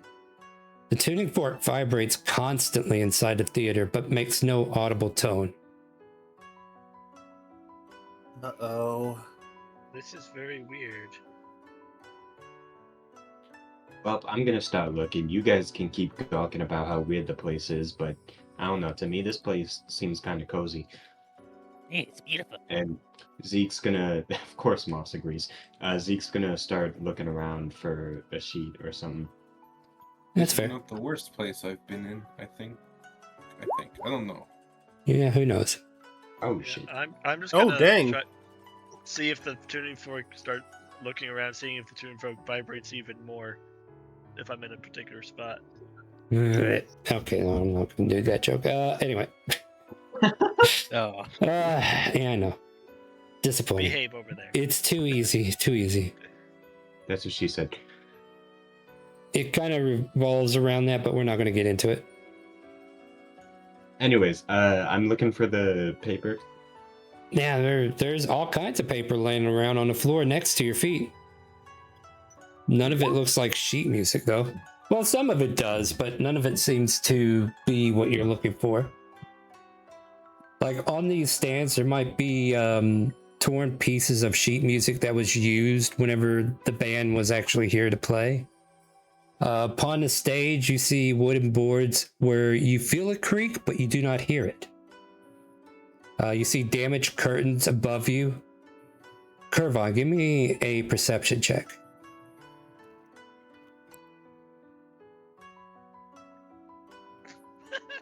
I see It nothing. looks absolutely normal around here. You're fine. Nothing seems out of place. Alrighty. I'm just gonna keep walking around then. All right. You guys wander around. What kind of things do you want to do to try to search for whatever it is you're looking for? I'm currently checking the tuning fork so you get if it's accelerating, the vibrations are accelerating. It Try to use it react. like a metal detector. It reacts in two different locations. Where you were asked to make the perception check, it seems to be reacting in that vicinity. And it reacts kind of like where Mira's standing in that direction. I got Mira posted over here if you guys are wondering. Alrighty. But as far as where you went over here, you didn't find anything of interest. Alright. Sato Lebadze, why don't you give me a perception check? Yeah, man. Yeah, this is a really perceptive group this season. Shit, roll for shit. No, you sure can't. You don't notice anything either. This door is locked, by the way. Oh, the door's Zeke, locked. back the hell up. Alright. Like You Mira know, was a my thieves' tools representation. I opened Yeah, go for it. before. All right, give me a thieves' tool check. The dexterity. Yeah.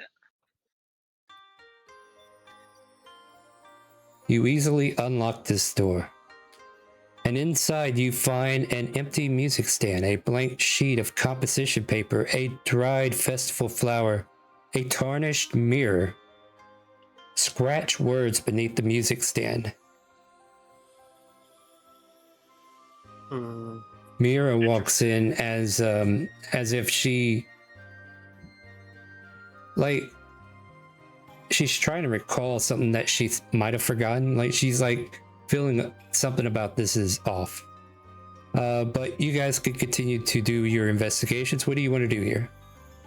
I would like to give Erwin a guidance.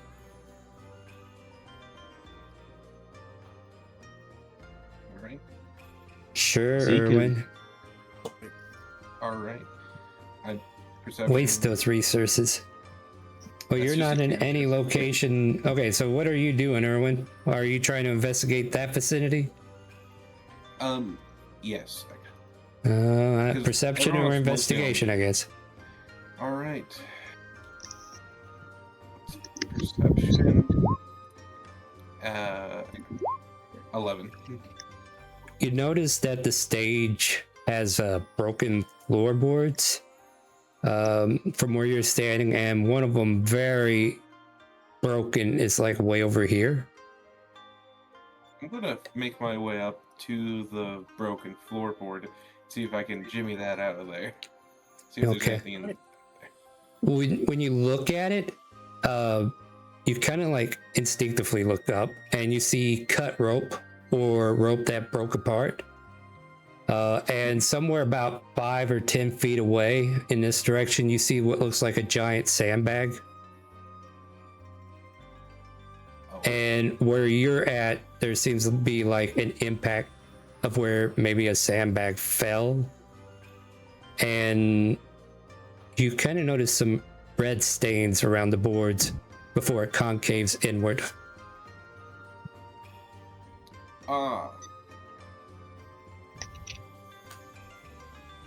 I'm just going to get a closer look if at the boards, if there's anything underneath them. Underneath is the understage where, like, you know, like how there's a room under the stage where things happen and they use that to kind of like maneuver objects or props into the theater, you know, through the secret openings, you know, to give to the ones working the stage. Basically an understage hand region, but definitely dusty, dilapidated. And you look down at the flooring down below and you see more red stains. Huh. I just look back. What did you say your name was? Points to Ida. I'm Ida Ivy. Okay. Could you see if you could find some other people? Because it looks like there was at least bodies down here at one point. Well, alright. I'll go get everyone. Hey, hey, we need to get to the stage. Apparently someone found bodies. Oh. Bodies? I didn't say there was bodies. There's red stains, but you can tell them that, I guess. Yeah. Like, everyone said bodies, he said, though. Oh, yeah, that's fair. Yeah, There's a fucking body. He said it, not me. It's a telephone game. The story grows longer as it goes. But anyway, what do you... All right, so you tell them there's bodies. Hey, hey guys, Edith found something, and I think they might be bodies or something near the stage.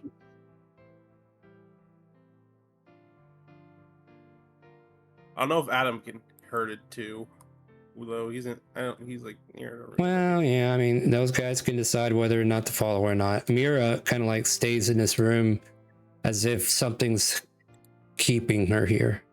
Well, Bouncy, we should pretty much head to the stage at some point. Everyone might have found something. It could be a body. Why would there be a body at this stage? This is a terrible place to hide some bodies. Zeke. Wait, what? No, Zeke, what were you saying? You didn't hear that. No, You're somewhere else. Yeah. Zeke just stays looking at the mirror and sort of just in this room awkwardly.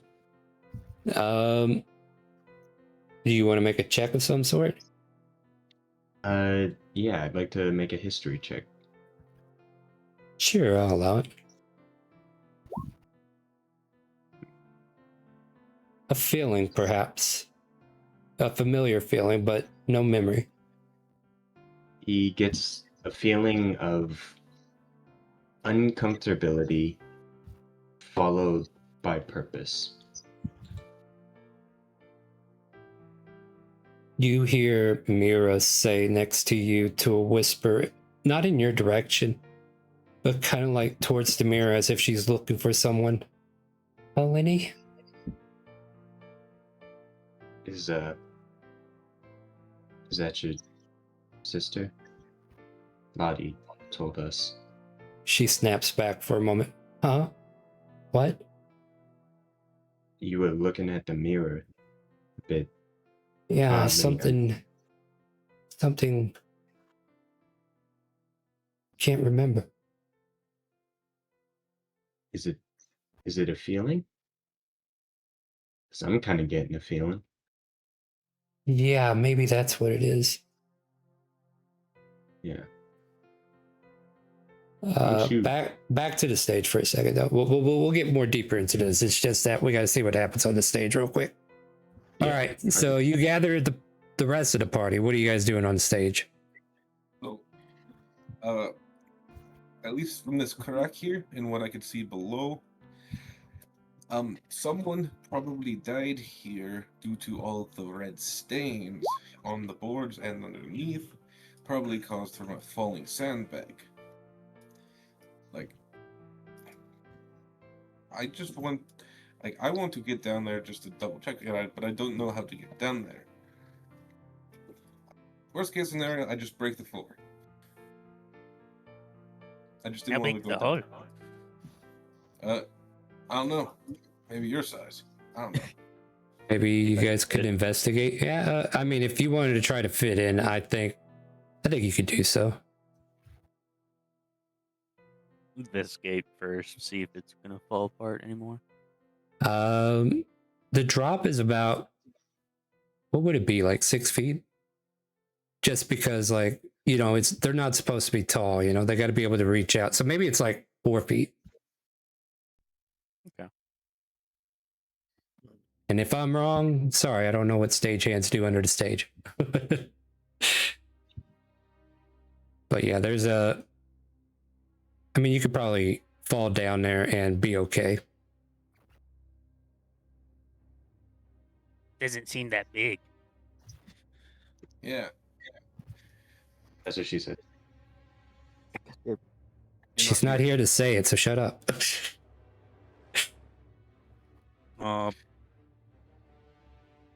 I'll stick my head through the hole and see how illuminated it is down there. I mean, you got dark vision. You can see pretty well down here in black and white. You just see random props that have been destroyed, especially near the impact. You see broken crates nearby, broken porcelain masks that are just laying out, strewn about, just damaged equipment that would have been used for the theater. I don't see much down there. I can go down and look better if you want me to.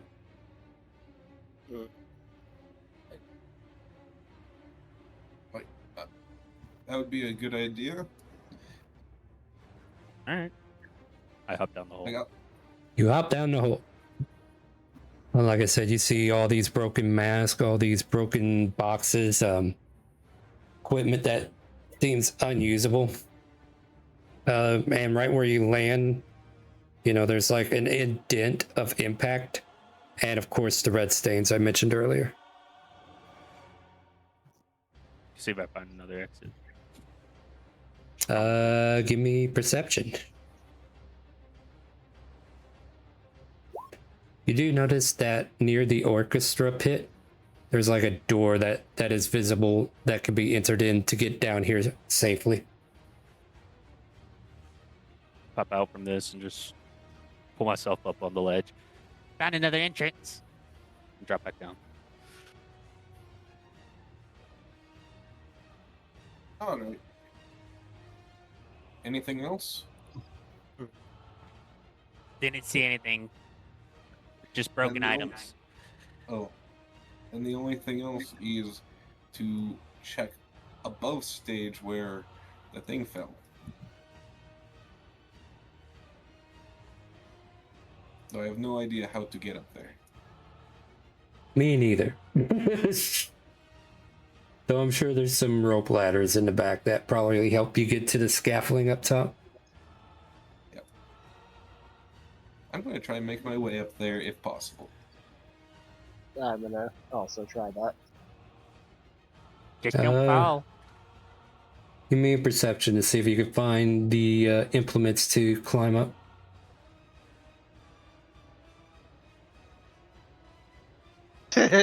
No. 5. I'm going to put it to you like this. Even on a success, what you would have realized is that the implements that were used have been torn, like somebody cut the ropes in the middle of the ladder and it's been separated. Though you're capable of climbing, you could climb these ropes if you're athletic enough. But as far as like finding an actual ladder, Like with that rope, you're not even aware of it. But above hand, you see like ropes that lead up. There I was just some rope parkour ladder. my way up by being a rabbit. Not necessary. Well, Bounce wall to wall. I mean, sure. Give me acrobatics though. That's what I was hoping for. You ping pong your way up to the top. I will also just try climbing up via rope. Athletics. Oh my god. You climb. You climb. You get about a half a foot off the ground, but the rope just snaps as soon as you get up to a certain height, and that part of the rope is no longer usable, and you just feel like you can't get a solid grip when you try to go up.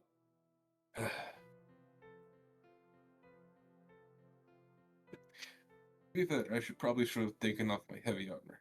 Maybe, that probably gives you disadvantage, right? Yeah, let's blame it on the armor. All right, Lebowski, you're up there. What do you want to do? I'm gonna look around for anything that looks out of place for this area. Let's see if I can get to that rope that looks like it might be either cut or broke. You pull up one of the rope strands, and it looked like it snapped as if it was rotting away, or like the rope wasn't safe. And you start to realize a lot of these ropes don't look safe. And you notice that also after Erwin just kind of like falls on his butt. Yep, point proven. These ropes have begun to unwind and rot. Not good. Those should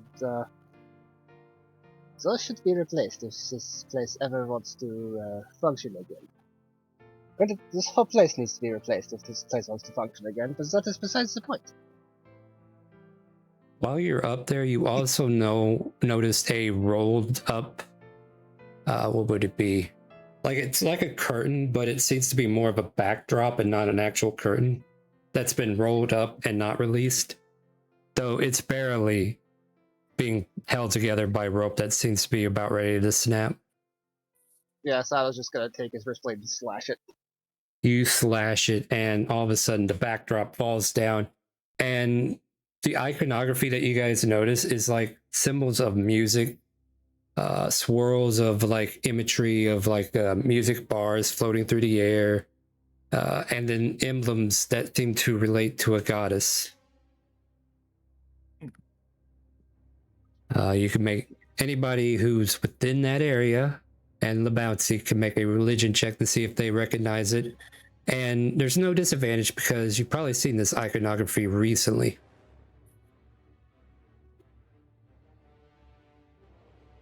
That passes, that fails.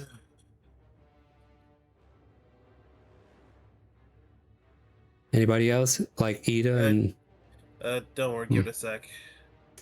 All right, well, for my passers, and we're probably going to take 17 as the minimum, you recognize emblems of Kazuya being spread across this backdrop as if this was meant for a performance dedicated to Kazuya. I wonder if this is set up for festivals in the past. After releasing the backdrop, you also start to feel like the wind around you stir a bit. At first, there wasn't like any wind in this area, but now that you drop this backdrop that kind of like expose Kazuya's emblems, it seems like a little piece of wind just comes back and reignites this place just a hair.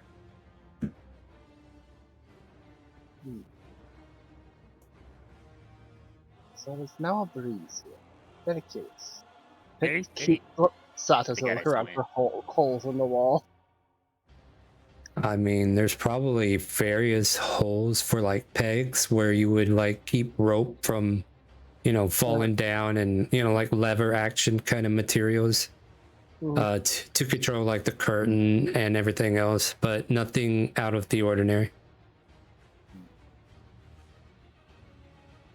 He's gonna follow it. He's gonna like pick up a pinch of dust and toss in the air and see where it flows and follow it. You watch as the wind picks it up, and it blows in a southeastwardly direction from you. Yeah, he's just gonna hop down and follow where the wind guides. You guys watch as Sato leaps down and starts running towards the area where Mira and Seek were. Guess we're going this way. We're going this way. We're going that way. I don't know where we're going. Where are we going? The dust continues to fly into the open door and spiral around, and you watch as it hits the mirror. And for a moment, there's an image that appears. Eleni? You watch as Mira's eyes light up, and you see a girl a little bit older than what Mira would look like, perhaps her sister, smiling back at her.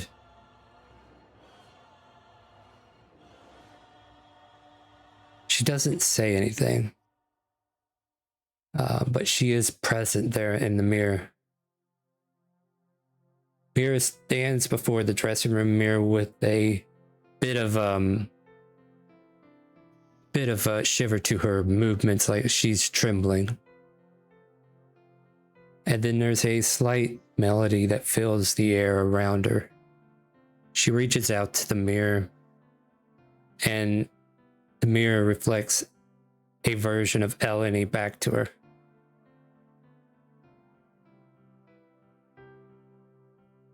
And then finally, as soon as Mira touches the mirror, we hear a soft female voice say, "Mira, you already knew how the song ends."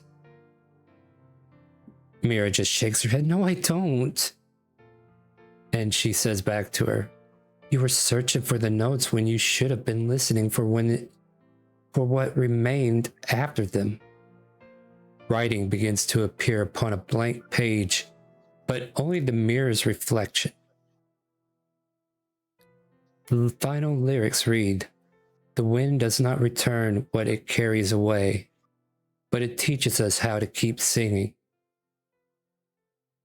Mira repeats the line aloud. As she speaks, the full notation of the final verse appears upon the physical page. You have finally recovered the final composition, the final verse.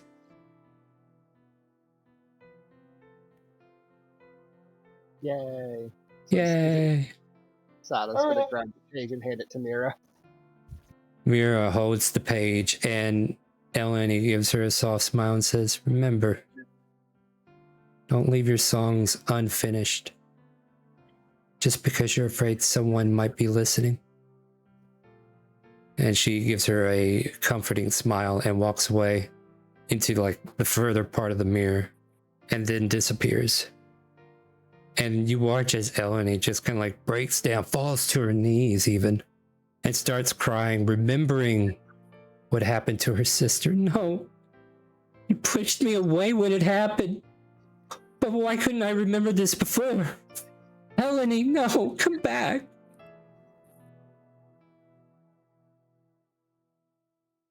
We should probably start heading back.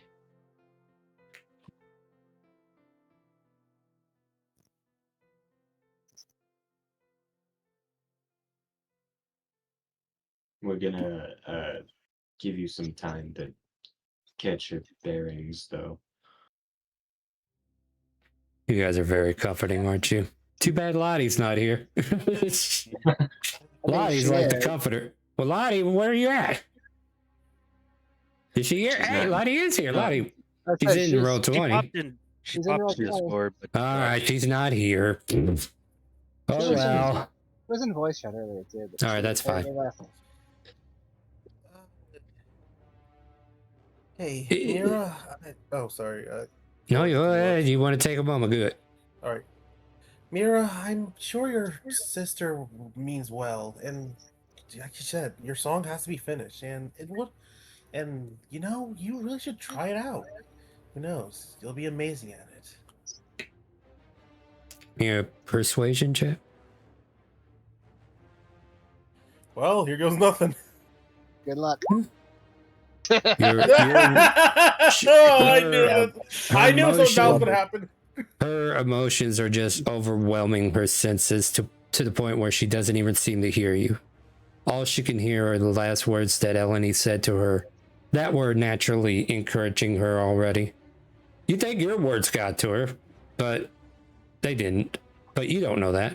She stands up, she sobs for a moment, and then dries her eyes and says, okay, I'm ready to go back. We can leave if you guys are ready. Okay. And Zeke just leaves as soon as she says that. Sure. All right.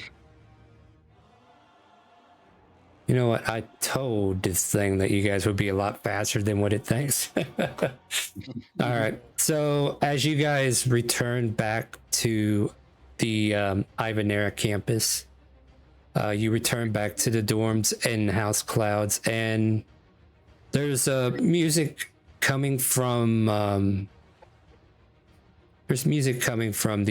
rehearsal hall. So you guys are kind of like encouraged to go there. I will put us back on that map.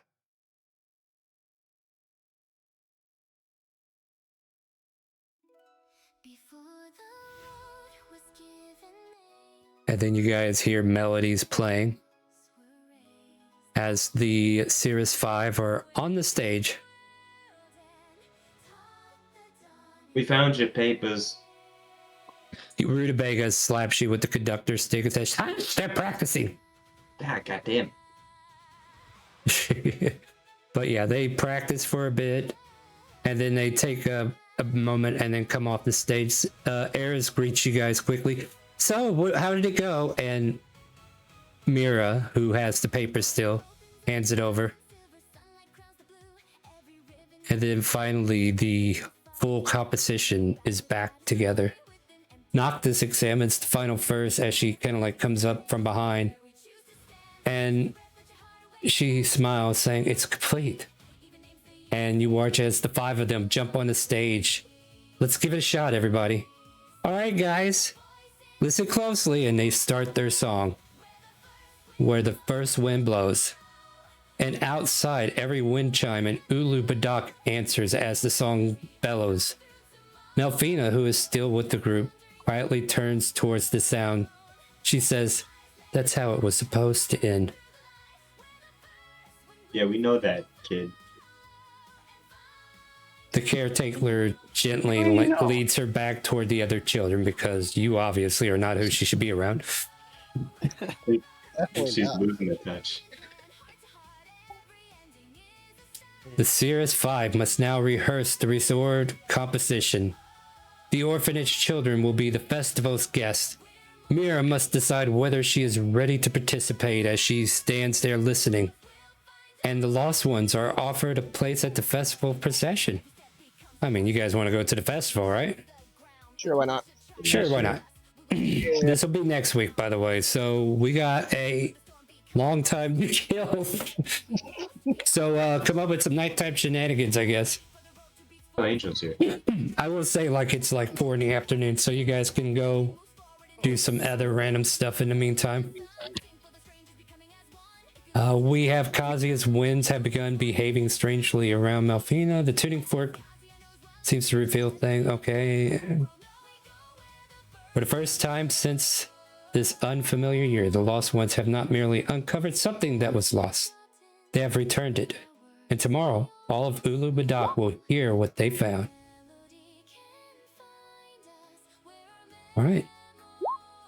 You guys can continue listening to the rehearsal.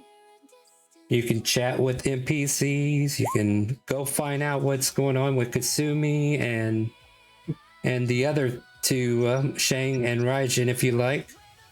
You can also go and, I guess, take an Adventures Guild quest to kind of like fill out the remainder of the game. Yeah, let's go do that. Yeah. Yeah. Like, Yeah, I'm just fuck. offering ideas. You guys do whatever you want, all right? Don't feel like I'm dragging you there. Fuck relationship. So, did I miss anything important? Yes, Yeah. you missed everything. Yeah. Mira apparently I needed had to- somebody's shoulder to cry on, and all she had was Zeke. She cried a lot. It was Oh. fucking weird. Yeah, and Zeke just ruined everything. You know how it is. I tried to, You know I who was wants to trying join be with who wants to I join really dinner? should have been here earlier. I was It's in the call. I just wasn't able to say anything at the moment. No, it's fine. It's an open role play. Jump in, jump out whenever you can, but the story continues. Yeah. So Who wants to try to make dinner? Oh, Without God. great breakfast After food. what happened with you with None of you Pancake, I feel that is a none of horrible you- idea. None of you are allowed to cook ever again. So are we cooking a meal? Is that what we're doing? No. I think I can make No, dinner. people are trying to talk me out of it. Zeke just goes up to Lottie and is like, dude, there's this fucking weird ass child. She's talking about like the future and shit. It's fucking crazy. I can't believe it. I think she's black. I don't think she ever mentioned seeing the future. She was talking about stuff that happened before they happened. Oh yeah, I guess that's fair. That's Yeah, I the know thing. what Like it you is. guys could spend time trying to tinker with that if you want. I don't care. I'm here for whatever you guys want to do now. You've Oh, also, completed when- my storyline. You know what? Since you completed my storyline, how about I do two things? One, 250 gold.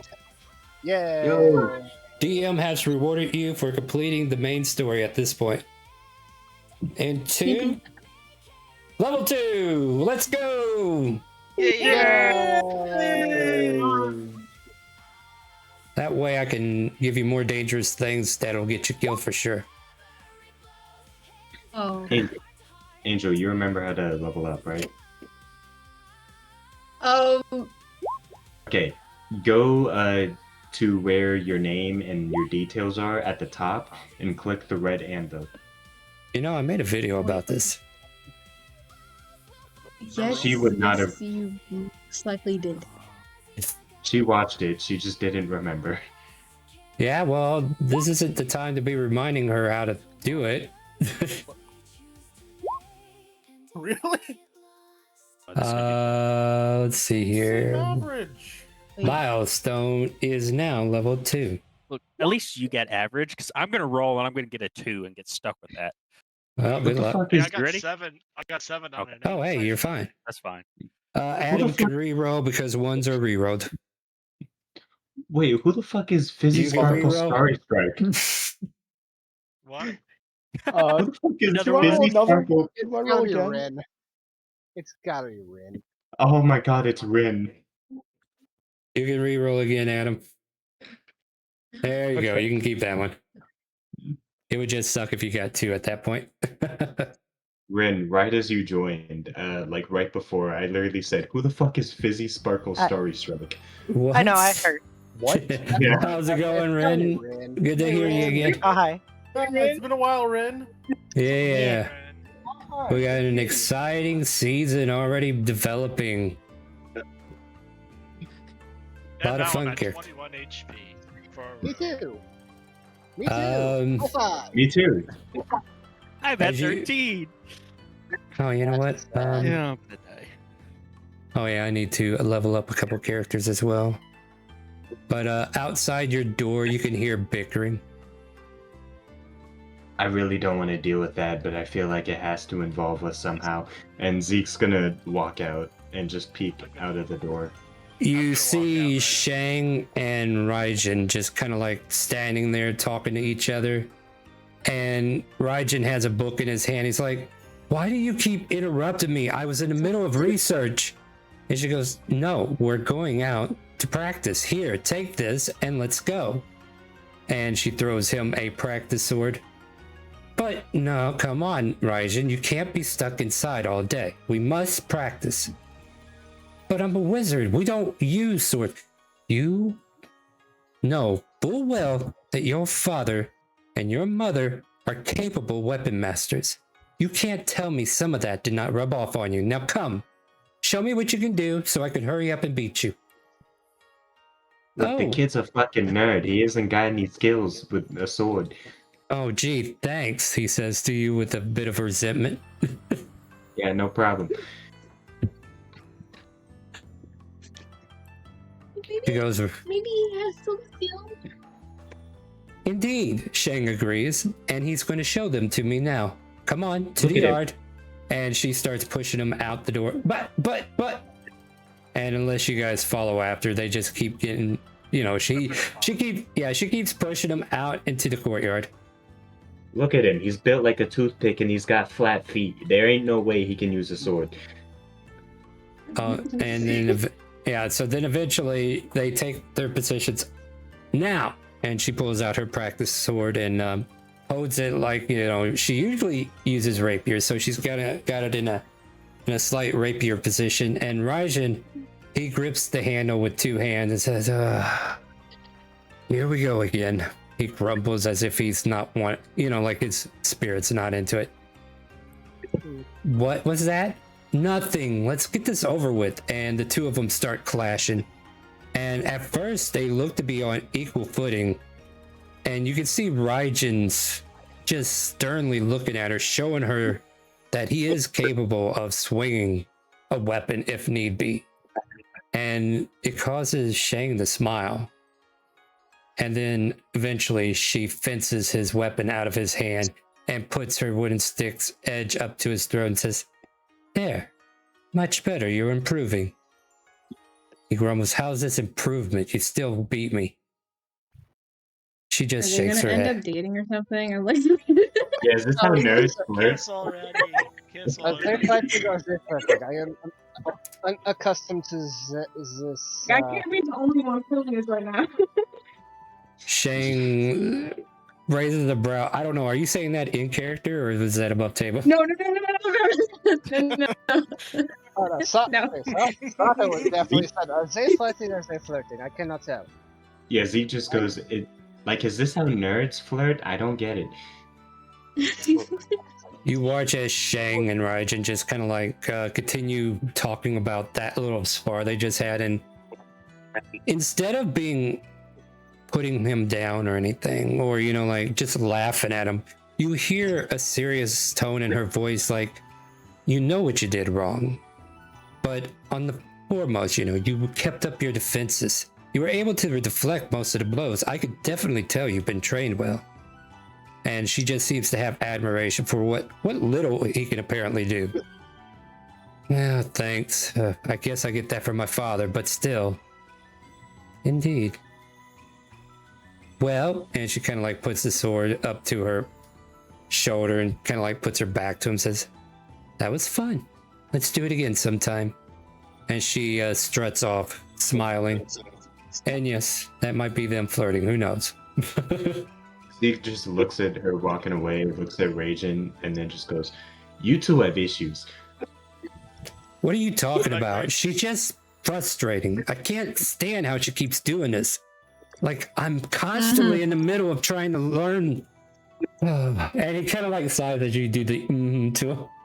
Not you two. Raijin, Definitely. I can help you if you want. If you want. Help? With what? I'm a wizard, not a warrior. No, that's not what we're talking about. I think You got. What are you talking about? You got experience as a bard? Because you're probably gonna need it. No, why would I need it? Look, I'm trying to finish this research, and we only have a couple of days before the Golden Week comes so that I can go home and work on this. And no, I can't get anywhere with it because she keeps interrupting me every other hour. It's frustrating. Okay, Raijin, I want you to look at me. Right, I want you to look at me, and I want you to say that again. It's frustrating. Because? Because I'm trying to research something. No, okay. I'm gonna say And it for she you. keeps interrupting me. What part of this do you not understand? You want to be interrupted when you're in the middle of something that's very important? Come on, where's the sense in this? She keeps interrupting I you. think you should let them figure that out. My friend, she's making excuses to spend time with you, doing maybe reading Gazette, maybe don't. That's like, these are always so fucking I stupid. think she likes you. So he's listening to everything you guys are saying, and he's just like, I don't care. He says half-heartedly, like he's trying to deny it. I need to. My friend, if you didn't care, you'd tell her to go pound sand. But you go on Maybe longer. I will. Like, I Go really pound need to sand? Look, I really do need to finish this research. Dad. I'm just hoping that my dad has the chambers ready next week. I'm thinking she wants to finish something else. What? Just Look, I don't ignore know me. what's going. Yeah, he's being super push Zeke oblivious to to what the you back. guys are saying, and he's just being Pull oblivious. He's Zeke like, away. it's like, look, I don't have time to deal with this. Look, why It's don't you getting guys more go- and more difficult to ignore Zeke because as he's talking, there's a 2-foot fairy floating above him, leaking glitter all over him. Oh, okay. Hey, Viz, why don't you tell us what your character looks like and what you're playing as? Yeah, I'm Fizzy Sparkle Starry Strike, otherwise known as Fizz, just for the sake of not having to say all that all the time. And 'Cause I'm 2 I feet won't. tall, I'm still not remembering that. a monk, and A I've monk got fairy. eyes that swirl with iridescent purple, a skin that is always shifting in colors, and I am always in a cloud of glitter, basically. Nice. I You know- can't wait for the AI to draw your picture. You know, I made a joke earlier about this being the circus, but I'm starting to think that that's the honest to God truth. Oh yeah, I'm a monk. There's not enough Yeah. dancing bad Oh, he's a for monk. this to be- The for this to glitter be bomb is a circus. monk. Oh, great. Sorry, Possible. What were you saying? There's not enough dancing bears for this to be a circus. Not enough dancing bears. Raging just kind of like stares at the lot of you as the subject continues to change in different directions. Like, yeah, look, I'm gonna go and finish my research. Did you We're guys traveling need clown something? show. Did you guys We're need traveling anything? Clown show. Didn't ask. Okay, look. Just What? during the festival, go to Shang Chu, see how she's feeling around you. I guarantee you there's I can see it in your eyes. I can see it in the way in her everything. Although I would be careful because she does seem a little fucking whacked in the head. Hey, she is not whacked in the head, and he gets defensive. You say Take that that, back yeah, right I- now. Take I that guess- back. I demand it. All right. Yeah, Well, damn, but okay. in the head. You didn't hear Dude, you What is this? Love advice by Zeke? know what? Look, I I'm didn't gonna. ask for your advice. Just I leave don't me think alone. we should take Yeah, I definitely not taking his advice. There's no advice I need. I just need to focus on my research, and she is just a friend. I will not see her as anything else because right now I need to focus. I need to be on my top game. There's a research paper I got to put together, and I got something very awesome I'm looking forward to creating when I get back home. Now, if you'll excuse me, he'll start to. He realizes he still has to practice stick, and he just hands it to one of you at random and walks away. Hands it to Lottie.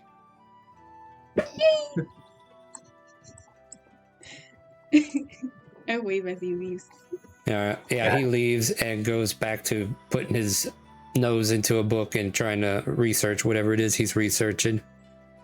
Great. From I hit as- Zeke. makes sense.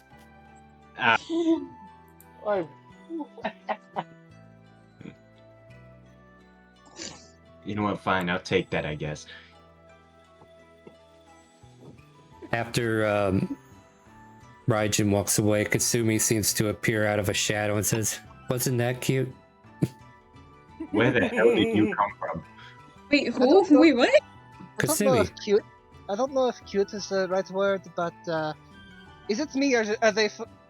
I think are they flirting? It's hard to tell. You know, I did ask Shang if she had a thing for my brother, but she doesn't directly say yes. But That's your brother? I just think, yeah, that's my brother. Were you not there the first day you arrived? I told you that was my brother. He's my younger brother, Raijin. I don't think they were paying attention. Oh, you're the oldest. It's Oh. fine. You guys can learn as you go. I'm not here to judge your memory. After all, you guys did lose your memory, and all we want to do is help you figure things out. So, if your short-term memory is still not working very well, that's very understandable that you don't remember. Look, I'm available this afternoon if you guys need help with anything. Are you up to anything today, or do you need anything? Orcus up for anything because he's a good boy. Good boy. What?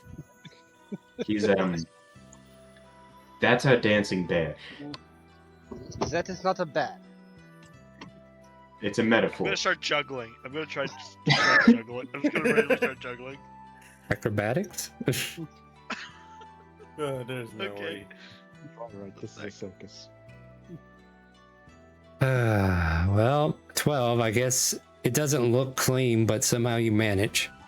Lottie, throw me in the air. I'm gonna do a flip. I Are can you? land that?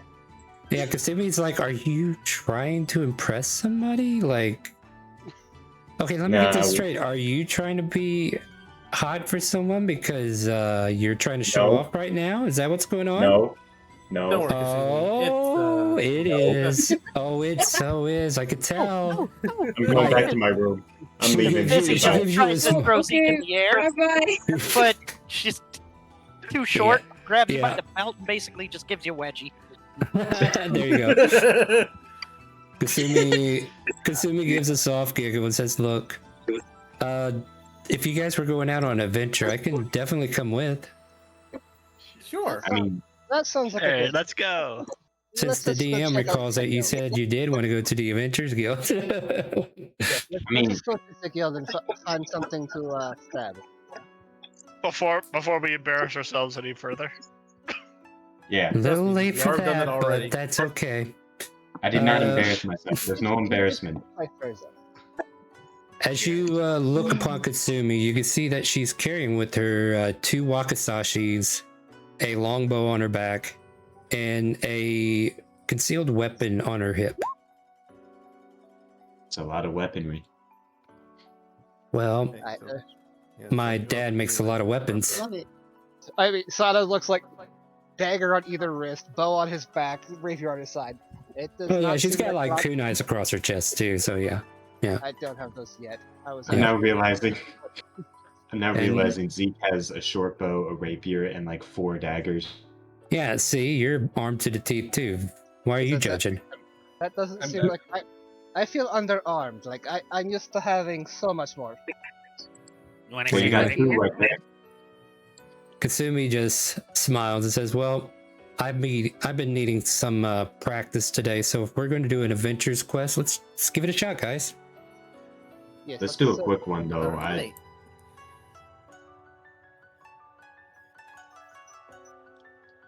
Is there anything in town you guys want to do before you go to the Adventures Guild? And welcome back, Erwin.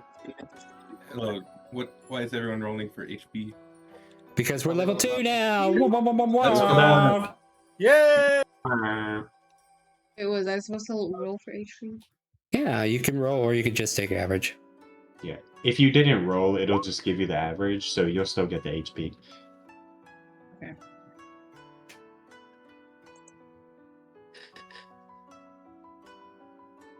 You want to stop by the shop?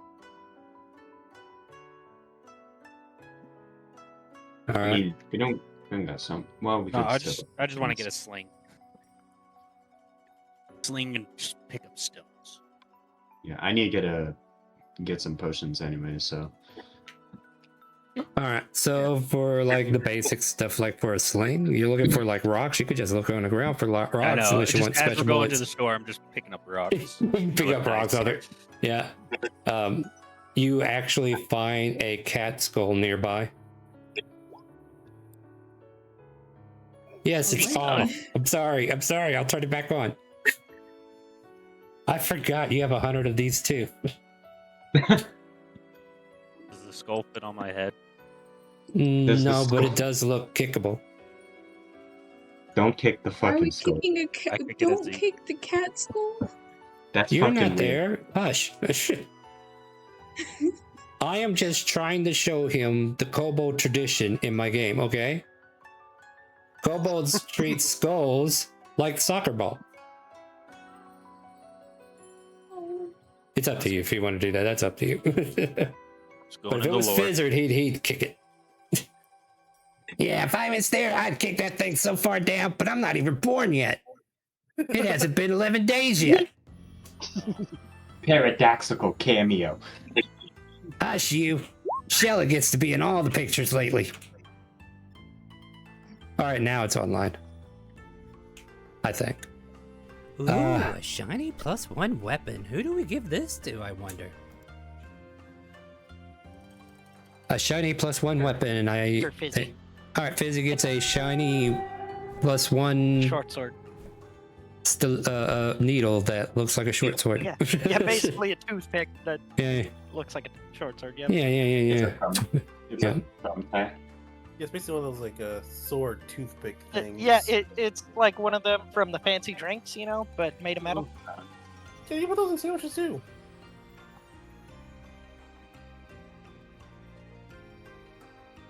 In a quest. All right. Do we need potions or anything? Oh yeah, I wanted to get health potions. All right, they're 50 gold each, and there's 8 of them. I'll take 3.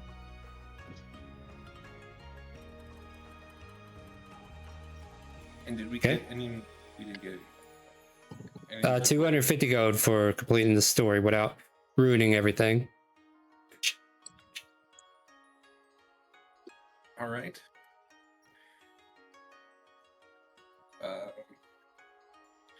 I would like to, if there is one, a headband of intellect, as I will get cards for that. Well, he bought 3. There's what, 5 more left? Yeah. And I'm just, wants one. well, I'm just generalizing the shop today. That way we can get into the guild quest if we wish to do that. Pork will buy one guild potion. 50 gold, 50 gold, 50 gold. Alright. Pork's money. Take it, take it, take it. As you all, all right. Anything else? Is there a headband of intellect, or is it just basic stuff for today? Just basic stuff. Okay. Then I will pick up 2 potions. 100 gold.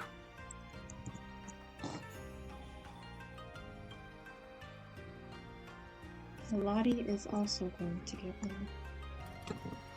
Okay, 50 gold. Unless you want more than one, if there's more than one. All right, get your armor. All Armor right, here, get your +1 armor. armor. Who Who's asked getting for it? armor? Who is this going to Erwin, again? as he wants a new shield. Who? Erwin.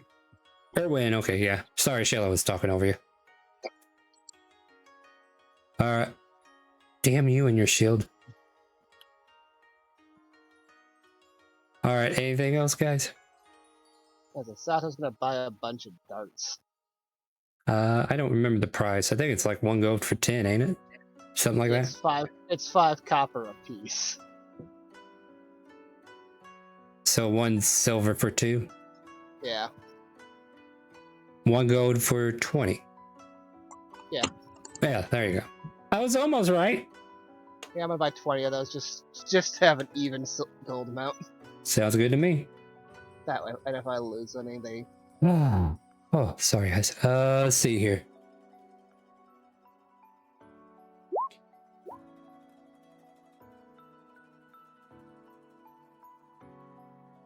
As far as guild quests go, there's one called Raiders of Windroad. A supply wagon carrying food, medicine, and decorations for Ulubadok's festival was attacked outside the city. The wagon's guards survived long enough to report that goblins dragged the driver and the cargo into the hills.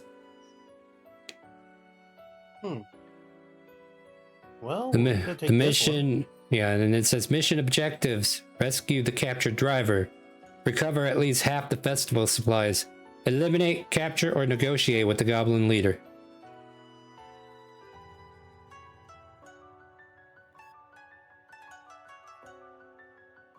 All right, what do you guys want to do? Chat what we want to do.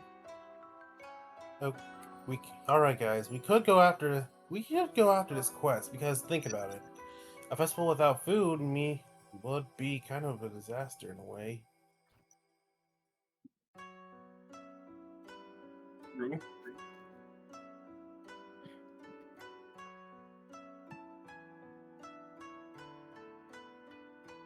So I think we should go deal with Goblin then. Right.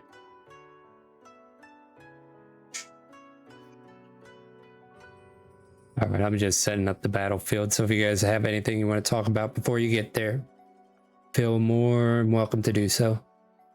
All right. So one thing we gotta be aware of is like we need to figure out a way. We have to negotiate too. So like, which one of us has better negotiation skills? Kasumi says, Kasumi says, well, I know how to negotiate, and she holds up one of her wakasashis. No, I am a fairly fluent orator. You want to negotiate with terrorists? Like, seriously? We do not negotiate with we're- terrorists. We We deceive negotiate them with into terrorists. thinking we're negotiating with Oh them. no, we negotiate with I have no clue if Lottie They can't even give do up and that. die, or they cannot give up and die. Either way, they're dead. We give them two options: you die or you die. You die easily, or you die the hard way. You can take your I pick. think Lottie is like way more better at comforting than negotiating. Yeah, well, Especially since she always sees the good in people. Leave. Well, If there's see. negotiations that are had, I could do it. Yeah, and I can always give a guidance. Just in case something will go south. what? But Had if- something that'll go south? Got it. Yeah, But in case things don't work out, Plan B. Onwards to adventure. Okay. So here's how we're gonna do it. We're going to act like like we're on the goblin's side. We're going to deceive them and stab them in the back. That sounds convoluted. You short will portrait this. They bring us to the food. When we think we're gonna negotiate with them, that's when we stab them. But isn't that like not good boy behavior? 13th. They stole it anyway. All we need to do is get the supplies back. In some situations, possibly even this one, we may not have the luxury of being the good/nice guy. It Oh is a yeah, job. true. Yeah. It's a Oh job. fuck yeah, we that's need to get that's what I'm done. talking about. Mm-hmm. You're saying we gotta do some bad dude shit? I can do that. With limits, but yes. I'm not gonna kill anyone without reason, at least.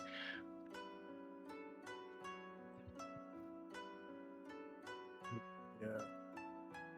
Well, I'm good with whatever you guys want to do, says Kasumi.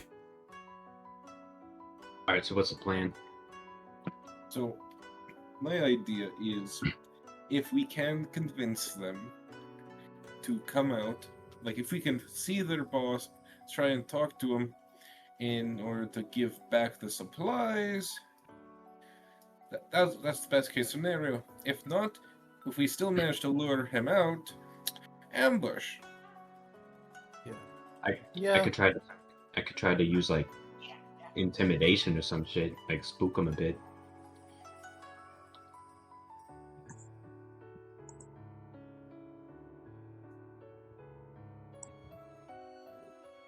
Yeah, you guys sound like you have a great idea. Let's get out there and do this. Yeah. Okay. Like, you can spend an hour planning, and then you just like won't be able to do the festival right away next week. Yeah. So we just have the plan. So let's go. If we have to negotiate, attack. If we do, we are able Get to it do it. back. That's hidden till then. Fuck it, we ball. Jeez, ball. Shall we? Oh wow, that changed everything. All right.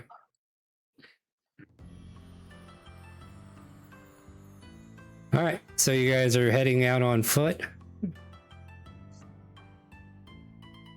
Seems so. Yeah. Sure, that's fine.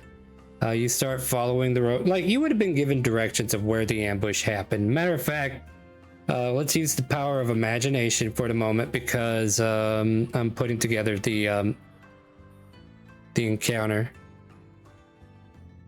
You make it to where tracks are, where the ambush possibly happened.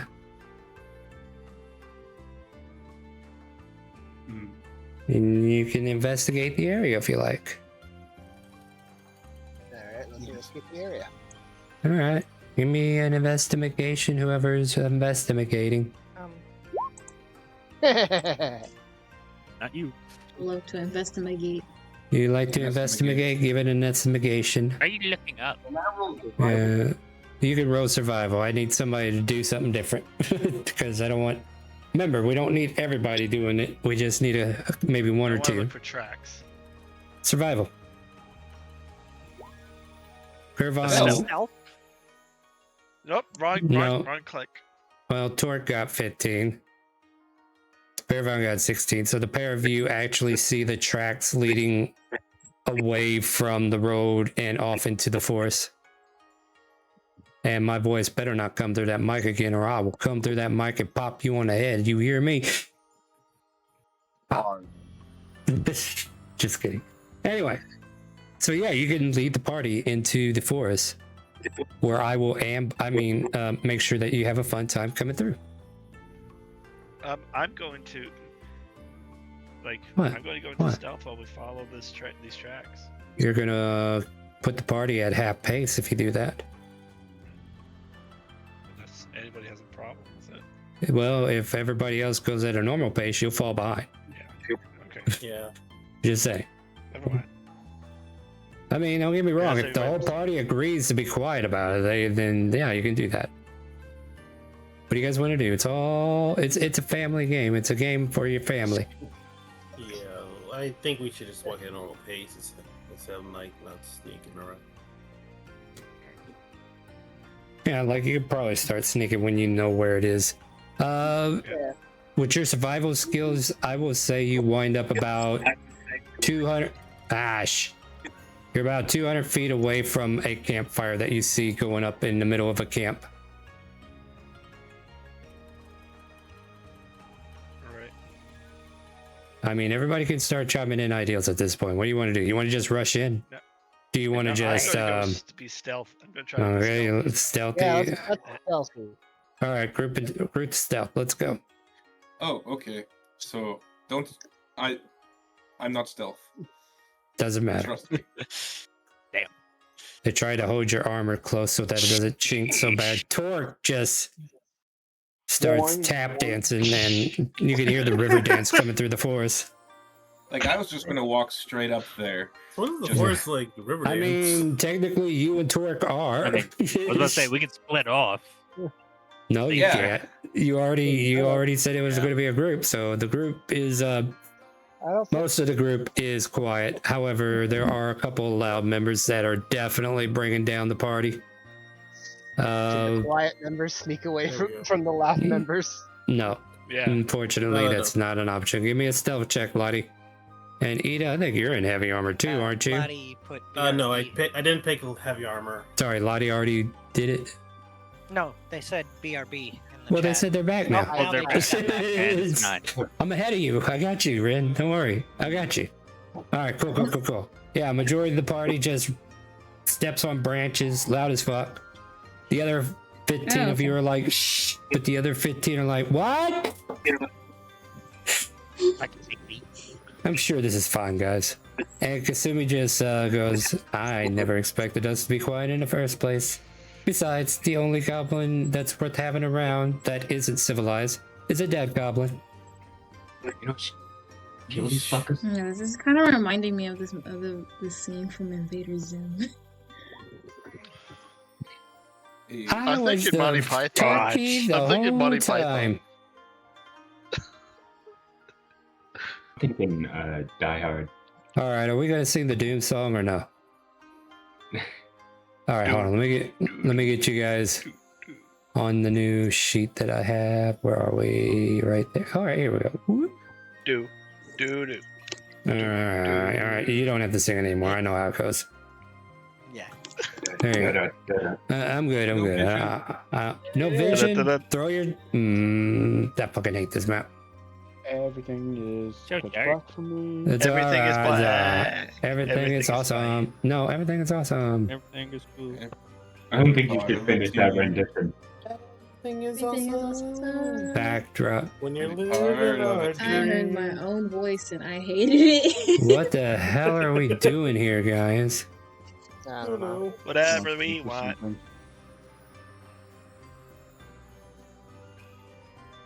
How about that? Does that fix it? Yes. Yeah. Yay! Here you go. Betcha. Park your butts down here. As you guys are not surprising anybody as the goblins go, hey boss, more people come, they won't die. And other weird noises. Oh wait, I'm missing something. Where is it?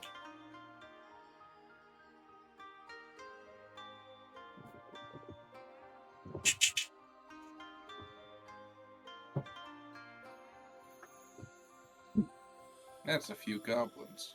Oh, that just said ignitable flame heart. Don't worry, there's more. So I took a look and saw how many people we have in chat or in the game. So I was like, let's go ahead and pump that up a bit. All right, guys. I don't know. We're not doing initiative yet. You guys are trying to be diplomatic, I heard. So you see them salivating as you guys approach. What do you guys want to do? I'm going to raise one of my hands and say, I wish to speak to your boss. About 4 of them point a bow at you. Wait. Hold on. I'm Alright, gonna before sneak off to the side. Before you talk to him, I'm going to give you some guidance. I'm going to give you a guidance to help you do a little bit better for negotiating. How am I supposed to get my goddamn cards off of these fools if you keep giving them guidance? Zeke steps up and just goes, "Look, jackasses, we're much stronger than all of you." Come flying. Someone pulls Zeke right back. Oh my god. Yeah, Sato's gonna grab Zeke and just yeet him backwards. He's being shot. Oh. Yes. Yeah, as soon as there was a loud noise from the group, all these arrows went after Zeke because he caught their attention. Looks that's like we only got 2 that hit. No, there's 2. 16 and 15. You're only 15. You take 9 points of damage. Everybody has to roll initiative now because this went perfectly well. Plan B. It went about as well as I expected. Oh, geez. Harley, hush. Harley says hi, guys.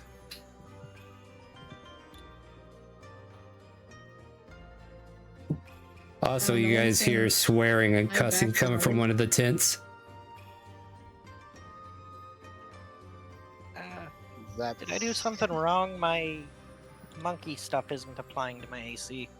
I think you have to edit that in the global. Okay. Yeah, sometimes it doesn't work for some fucking reason. Yeah. Where is it? Roosevelt 20 is a perfectly functioning website that never breaks. Initiative is right. Yeah, there you go. Right between the eyes. Erwin, what's your dex? I have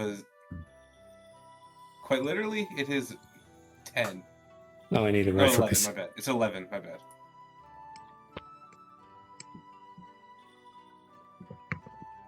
I get to go boom boom yeah. All right. Are we ready? Yep. Sector Lebowski. The first wave of attacks went off as a loud noise disturbed the goblins. They took it as an aggressive measure, but you could try to salvage it, but you do what you want to do. What do you want to do? Oh, wait. Yeah. Oh, Fizzy Bud will be next.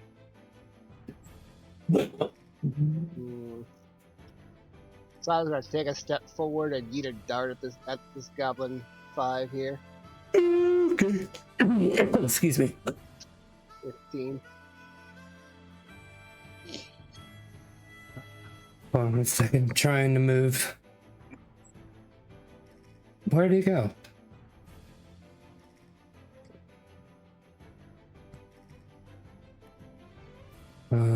Push to back. Bring. Okay, send it back. There we go. Who are we aiming at again? Goblin 5. 15 hits. For 6 piercing. You nearly poke his eye out as he winces and weaves his head up and down. Anything else? Unfortunately, no. Okay. Hey, Fizzy Sparkle Butt, you're up.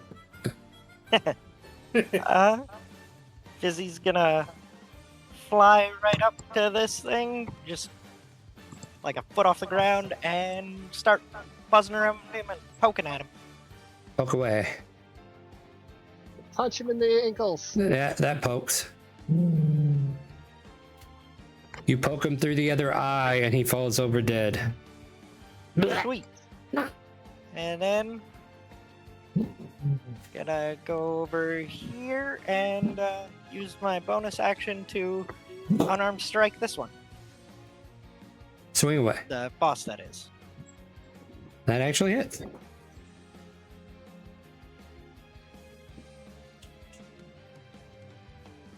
All right, anything else? Nope. Let's see, does the boss got anything it can do? Oh wait, when a creature the goblin can see targets it with an attack, the goblin can choose another goblin within 5 feet of it. The two goblins switch places and the chosen goblin becomes the target instead. Oh, okay. So he goes yoink and throws him in front like a shield. So yeah, he's back. How many points was that? 6.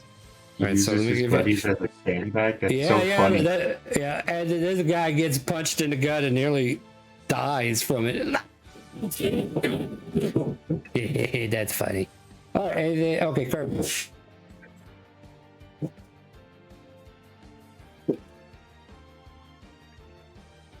I'm going to.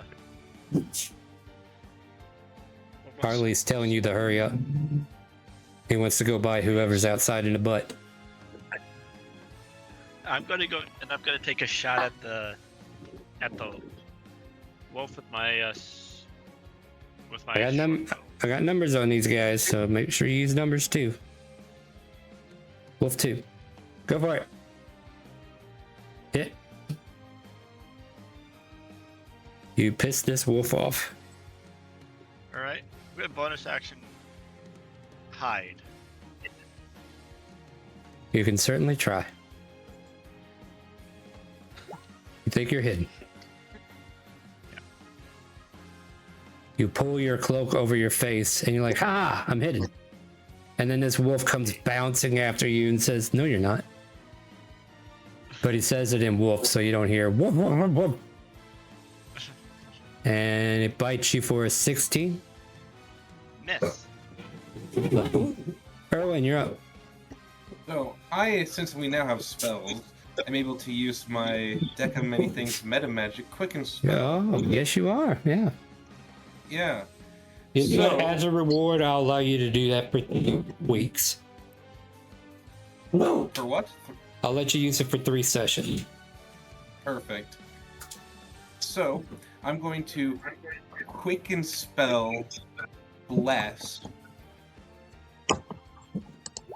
and target me, Kasumi, and Adam, since we're all next in line. Hold on, I think Quicken Spell has a thing where it has to be a single target, or am I remembering wrong? No, that's twin spell. Oh, is that Twin Spell? All right, cool. Yeah, been a while. All right, bless we are. Then I'm going to charge pick ready at the goblin boss because I hate you. I hate you too. Does a 17 hit? Oh, you lucky bastard. He pulls his friend over again. No. As then a white mist appears around my pick as I bring it down as I divine smite. All right, do your worst. That is 15 damage. 15 damage. Unfortunately, it's a reaction to do that, so he can't do it yet until his turn comes around. He winces as he takes the hit. Anything else? That is end of my turn. All right. Sumi marches forward, realizing she's kind of like in the back line. Pulls out.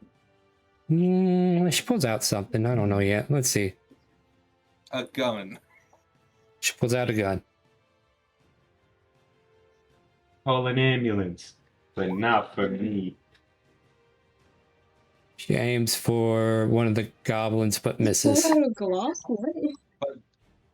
What? She has bless. Oh, well, yeah, that too is bless.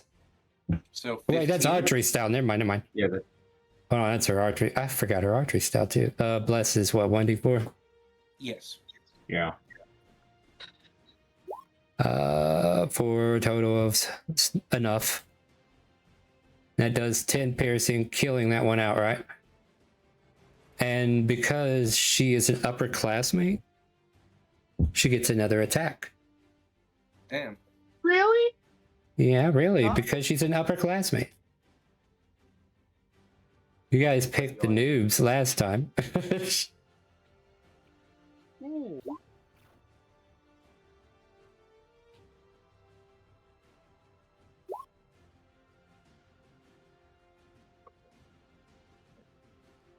All right, yeah, she hits the 18 on the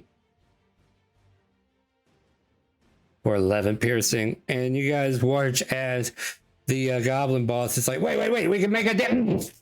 You watch as this runic energy fires at one of the goblins, killing it outright, and then the second shot goes over to the goblin boss and shoots him square in the head. And then you watch Kasumi do like some kind of neat pistol twirling as she puts the runic gun back into its sleeve, and then holds out a katana ready for the next thing to come. Adam, you're up. I'm gonna move up a bit and shoot my short bow at goblin number 4. All right, fire away. 3 of bless. Well, don't need it. Go ahead. Yep, 7. Wow, right on the money. You poke this arrow into the air, sails, and this goblin looks like he jumped, and then he's like, oh shit, I jumped into it, and gets hit by the arrow and falls over backwards dead. These guys are not good at what they do. Yeah, he was trying to dodge, but he dodged into it, basically. Anything else, Adam? Go ahead and pass your turn if you're done, and then we'll let As he Seek shouts, take... "You're doing it wrong!" as he falls. Yeah. Seek, you're up. He's dead. He All right. can't answer you back. Zeke is going to come over here and then use Blessing of the Raven Queen as a... Actually... No, I can just dash as a bonus actually? action. It's an actually. As Do a we have bonus camera? action. Sure, Yeah, sure. I'm able to. I dash and then hit this guy with a rapier. That Well, hits. 2. Yeah, give me some damage. You murdered this dog. This wolf. It lets out a whimper. I prefer cats. Doesn't matter. This bugbear says, yeah, dang it, do I have to do everything around here? Yes, you do. Yes. It seems so. As apparently the boss of goblins is nothing much. Yeah. Strokes his hi there. beard. Yeah, he strokes his beard and wanders over this way and says, you! Smash! 23. Yeah, I think that hits.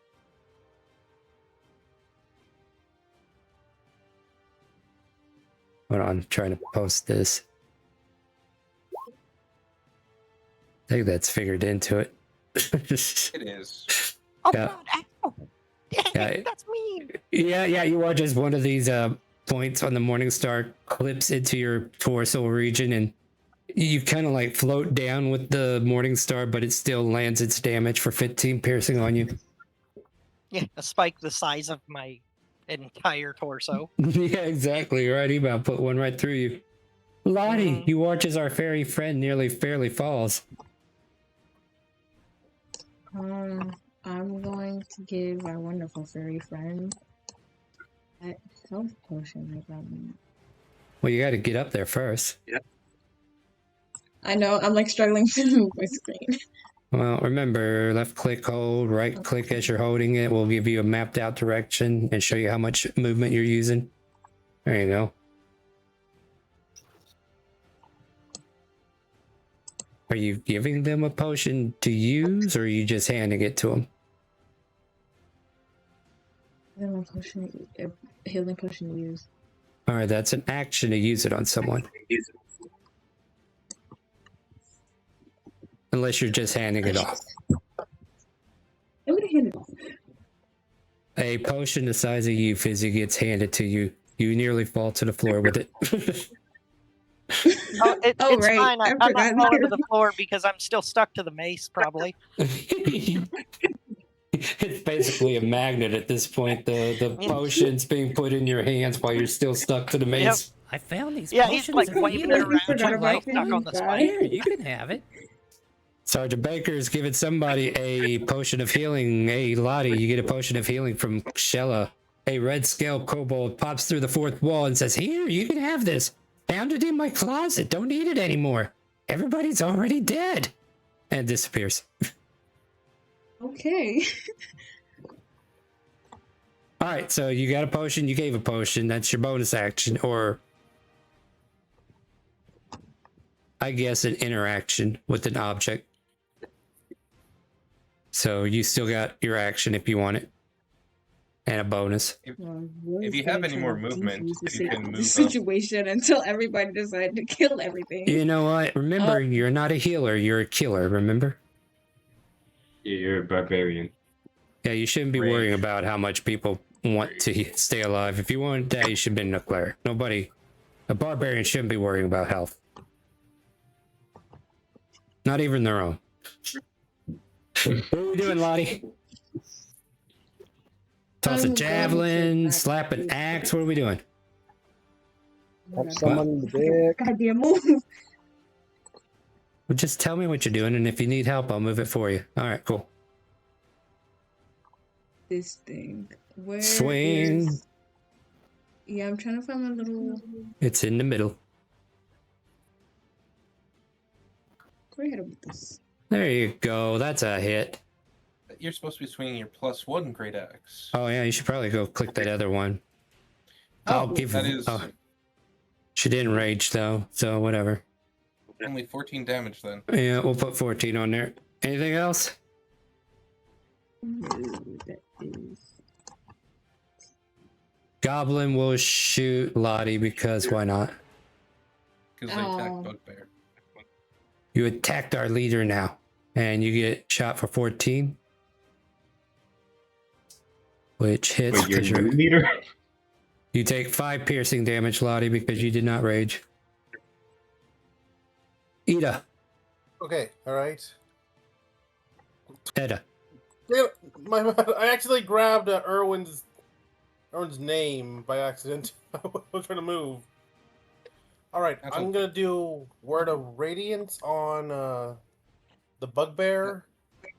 That's a targeting area around you. Oh It's 5 yeah, feet that's right, around that's you. right. Ooh, dude. Sorry, what was that? What are you doing? I was gonna do Word of Radiance, but someone Read caught me your right spell. Stop. Don't keep going in that direction. I want you to tell me what you're doing. Don't keep going in the same direction that we already saw. I got to get your turn. So that's not what you're doing. What are you doing? I'm gonna use a healing word on Fizzy Sparkle. All right, roll it.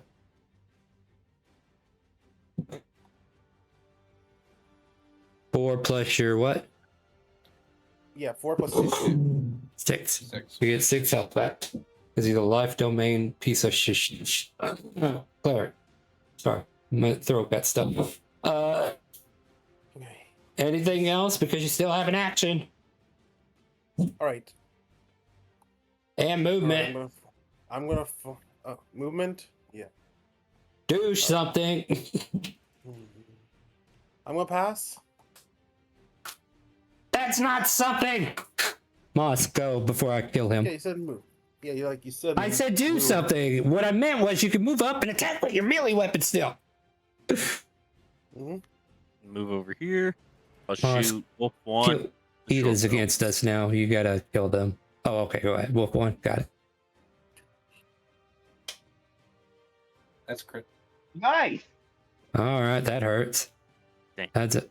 Well, didn't do enough, did it? She still. This arrow goes bolting right into the chest of this wolf. It's starting to wheeze from the arrow shot that hit its lungs, but it is still capable of moving. Use the last of my movement to move over here and Mhm. bonus action hide. Sure. Stealth roll. Yes. Do you think you're hit? That's a pretty good roll. Remember that whenever I say I'm coming after you. Yeah. Torque! You dork! Let's go! I think Goblin 2 if they would go like for me. Hmm? Oh, I guess so. Why are you up there, Torque? How did you get it done? Did you cheat? Did you roll when I said to roll? Alright, well in that case, I'm gonna kill somebody. Harley, stop it. You're right, we're gonna shoot Ida. I know, I'm working on it. 15 to hit Ida. Yeah, that hits. You take a murderous amount of damage. 7. Goblin 8 will shoot.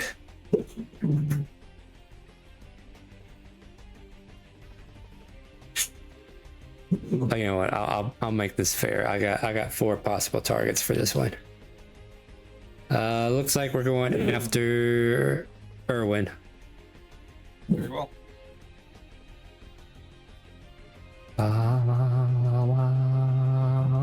15? I deflect the arrow. Of course you do, because you got a +1 shield. You suck. Torque, go. I know. You're a bad person. Game blue. Yes. What? You want to be blue again? Oh. Yeah, You blue. Cool blue eye. No, we're not pulling out the blue eyes dragon. Come on. If you go here, you can attack the bugbear.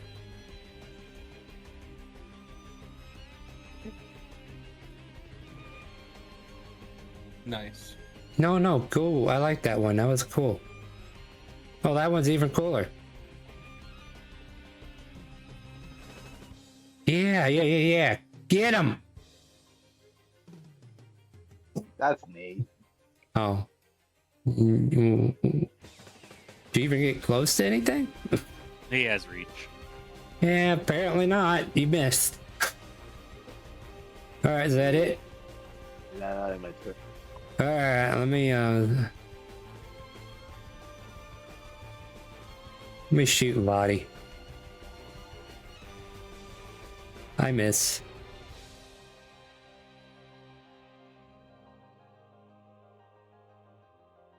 Uh, 18 was your stealth roll, right?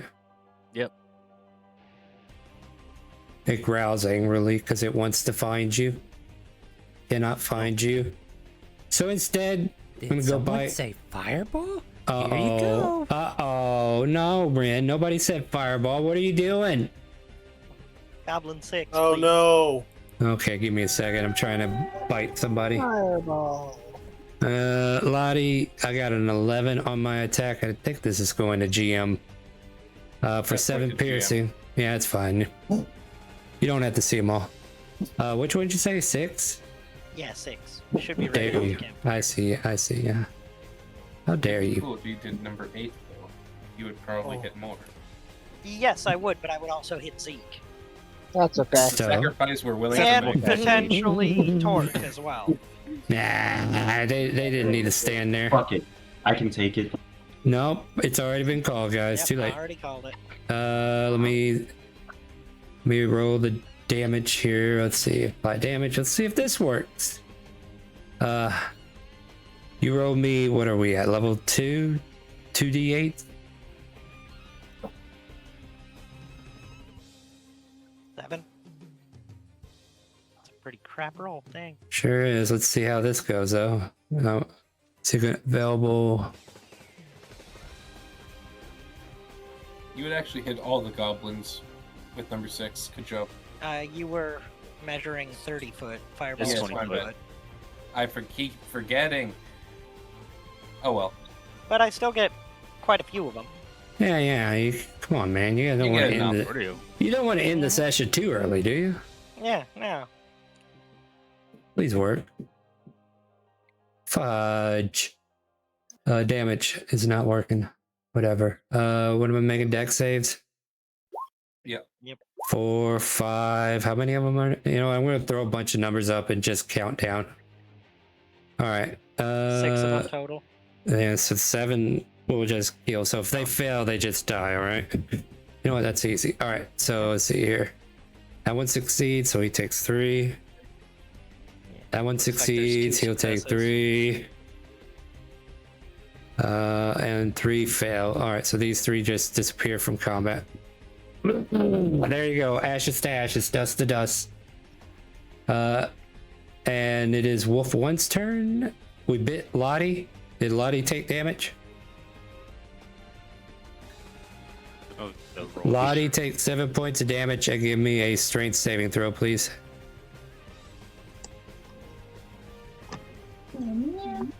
Yeah, your AC doesn't look right. Hold on a second. Let me take a look at your character. Yeah, but let me check something real quick. What is it? Unarmored defense is your dex and con modifiers. What is your dex? 0. Con 2. So that should be You should have 12. 12. All right. And I think that misses now. All right, cool. There you go. We fixed things. Wolf 1 tried to bite you. Don't need the strength save anymore. Goblin 6. Wait, did I break my Goblin 6 API? is still alive. Yeah, I know, but the thing didn't move. Whatever. We're gonna shoot the fairy. 2, 5. That is a miss. Realize he almost hit his bugbear friend because you're still attached to the mace. Yep. Ah. It hits the mace, not him. Yeah, pling. He gets the maze. Watch where you're going. I'm on the other side of it. Yeah, Sato the bouncer. You know what? I might have to go and hit refresh on the session. But go ahead, Seto. I'll do that while you're doing that. Alright. I'm gonna shoot the bugbear in the eye. No, don't shoot me in the eye. I need those. Nah. Haha. Yeah, 1 second. Damn it, I shouldn't have laughed. Nah. Wait, we can talk this over, huh? I need my eyes. I don't think you need your eye. I want my eyes. There we go, problem solved.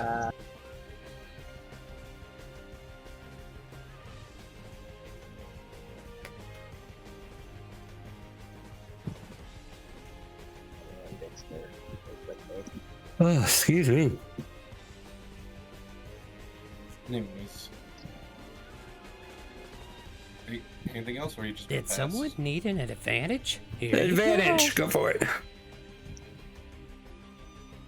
Alright. Try that again. Hey, that is. What is? Yeah, everything. I'm piercing straight to his eye. Ow, my eye. But I can still see.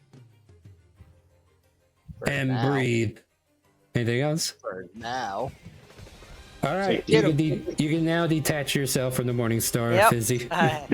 Pull myself off of the Morning Star while chugging the potion, and it ends up on my head like some kind of astronaut or something, and I fly over here and You- start You almost poking fall at into him. the bottle. Stab him in the other eye.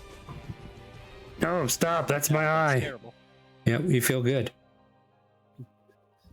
Could have felt better, but I guess Yeah. good's gonna have to do. Did you remember you also healed 6 from Healing Word earlier? Oh, I did? Oh, I did. That'll hit. realize That'll that. hit. That'll hit. Okay. Yeah, these guys are looking out for you, somewhat. Thank you. And double kill. The fairy gets another kill. Alright. Good job. A bummer got beaten by a fairy. I don't know how to feel about that. There is nothing to be. That's another suicide up there. What's all that noise going on? I want to beat the hell out of you, fucking goblin. You hear from a distant tent. Curvon, go. There's a few minutes left. Curvon, efficiency, let's go. Efficiency. Yeah, there As is. in, Curvon, are you here? Are you muted? Yes, I'm here. I'm here. Then do something. I completely blanked. I'm sorry. There's goblins. Go kill him. Wow, that hurts. Kill it. Kill it. No. I Damn was it. going to stab him. He's dead. You kill a goblin. Triple kill. Boom. Oh, wait. Here, let me just delete him. Bonus He dies. action hide. Sure, because there's In the nothing middle. better to do. You try to hide. You did great. You fell into the tent behind you. Curvon, is that the end of your turn? If so, hurry up. Erwin, go. All right. Walking here, smashing the wolf. The doggo. All right, do 26 to hit. Yep. 11. The wolf no longer exists on this plane of life. He appears in heaven and realizes he's a good boy for the rest of his immortal days. Yeah. All dogs go to heaven. I'm walking even closer Even towards the if I'm- goblins. Kasumi will come up yonder. Yeah, I know, I'm working on it. Come up yonder, pull out the runic pistol and a flare, and quote some line from Tombstone. I have 2 guns, one for each of you. And yeah.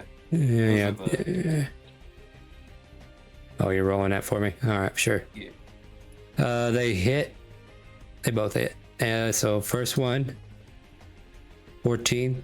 Second one, 11. Yeah, these 2 are dead. And I think that's all the threats, right? Yeah, except for the one guy yelling at us. You damn goblins! If I get my fucking hammer, I'm gonna beat the snot out of all of you. As I'm just gonna make my way over to the noise, my weapons ready, as I don't know who's in there. I'm gonna open up the door. I'm Trade gonna is kill. Wait, you're not one of those goblins. No, who are you? Ignatius Flameheart. I was the one driving the carriage until these goons came out of the air and hit me with some kind of rock. All right, so that passes with me as I free him out of any shackles or stuff he has on. We killed them all. He grimaces. It's like, I wanted to kill him. You can smash their mostly dead corpse. There's still some maybe swiggling around a little bit. All right, with that, you guys are able to retrieve all the festival items, the driver of the cart, and if somebody wants to find the horses, I get one person who wants to look for horses. I'll look for the horses. Survival, go. You find the horses and bring them back to the carriage, and you guys manage to complete this quest without fail. Ignatius says, thank you. I was supposed to bring these supplies over to House Volcano and finish up the metal work that needs to happen. Now I can get that out of the way so we can get this damn festival over with. Very well. We can stop trying Let's to make pull it- this. We're not good at that shit.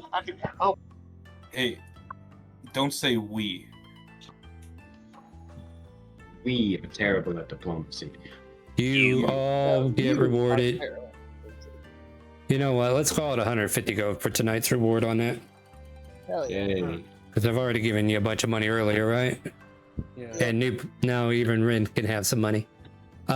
With that, my friends, Kasumi stretches as she takes you all back to House Cloud's dormitories. And right as soon as you guys kind of like get into the central hallway, she says, I am with the upperclassmen, so I have to go upstairs. But great fight, guys. I appreciate the workout. It was nice having you with us. Stole that thunder, but yeah, sure, I guess. Yeah, really strong. Well, it's all the training that I've had, you know, but I'm glad it's paying off, and I just need to stay sharp, you know? Now, where's that brother of mine? I have to go pick on him for a little bit. Have fun. Yeah, and she wanders off. And unless there's anything else you guys want to do, the evening is yours to end however you want. I would say, like, you make it back at like 7 p.m. or so. Other than grabbing food and going through the nightly festivals and doing some sort of prayer, even though I don't remember who it's to. Hey, you, the guy in my head. Just want to say thanks for today. Not letting me die.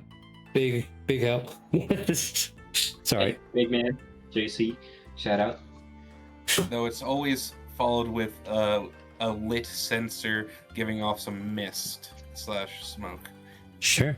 Absolutely. Anybody else doing anything before we end the session tonight? No.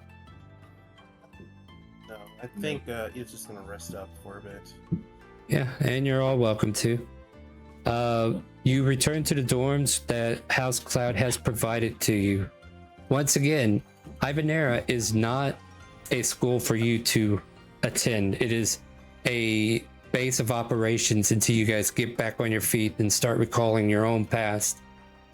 So whenever your party feels ready enough to start journeying on their own, you guys can start to slip away from Ivanera. However, Ivanera still welcomes you and will direct any other future victims of the bleed to your party so that they can join and try to regain their memories as well. The Cirrus 5 have accomplished their goal in creating the final composition, and you guys can hear them practicing in the rehearsal hall all the way from where you guys are getting ready for your nightly rituals. The music seems to be coming together just fine, and there's a lot of footsteps above you as well, because the children from the orphanage are not going to bed like they should, and they're running around in the big large rooms upstairs. So you guys hear the titter-tatter of small feet prancing around. And up there is this one girl, long black hair, 8 to 10, with a semi-blindfold over her eyes, just smiling gently as the wind surrounds her, blessing her by Kazuya's grace. Hey guys, this has been session 3 of Forgotten Hour, The Lost Ones. I don't think Lost One's what I named this, but you guys get the picture, right? Yeah. The Forgotten Hour, Time of the Lost. These are the Lost Ones, the guild known as the Lost. Join us every Friday at 6 p.m. where we get started. If you like to play D&D with us, exclamation help Twitch chat. And hey guys, did you have fun tonight? Yes. Yeah. Oh yeah. Oh yeah. And look forward to a recap. I'll be posting that soon. But until then, we're gonna go find someone to raid, and you guys can ask them, do you hear the call? And say goodnight to Twitch and YouTube, friends. Good night, people. Night. One.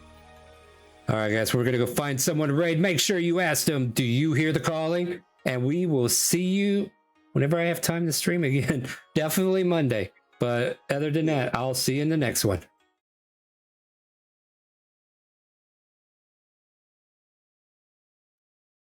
When the morning needs a melody, when the stage needs a little fire, when a lonely heart needs company, when the night has something left to say. Count the voices! 1, 2, 3, 4, 5. Cirrus 5.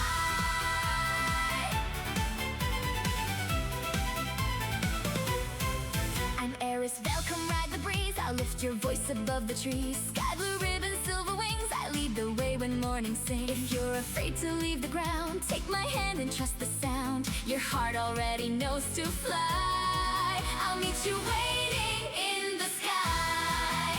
Every cloud begins with one small breath. Every song begins with one brave step. When 5 different hearts align, we paint our names across the sky. Say our name, Cirrus 5. Feel the clouds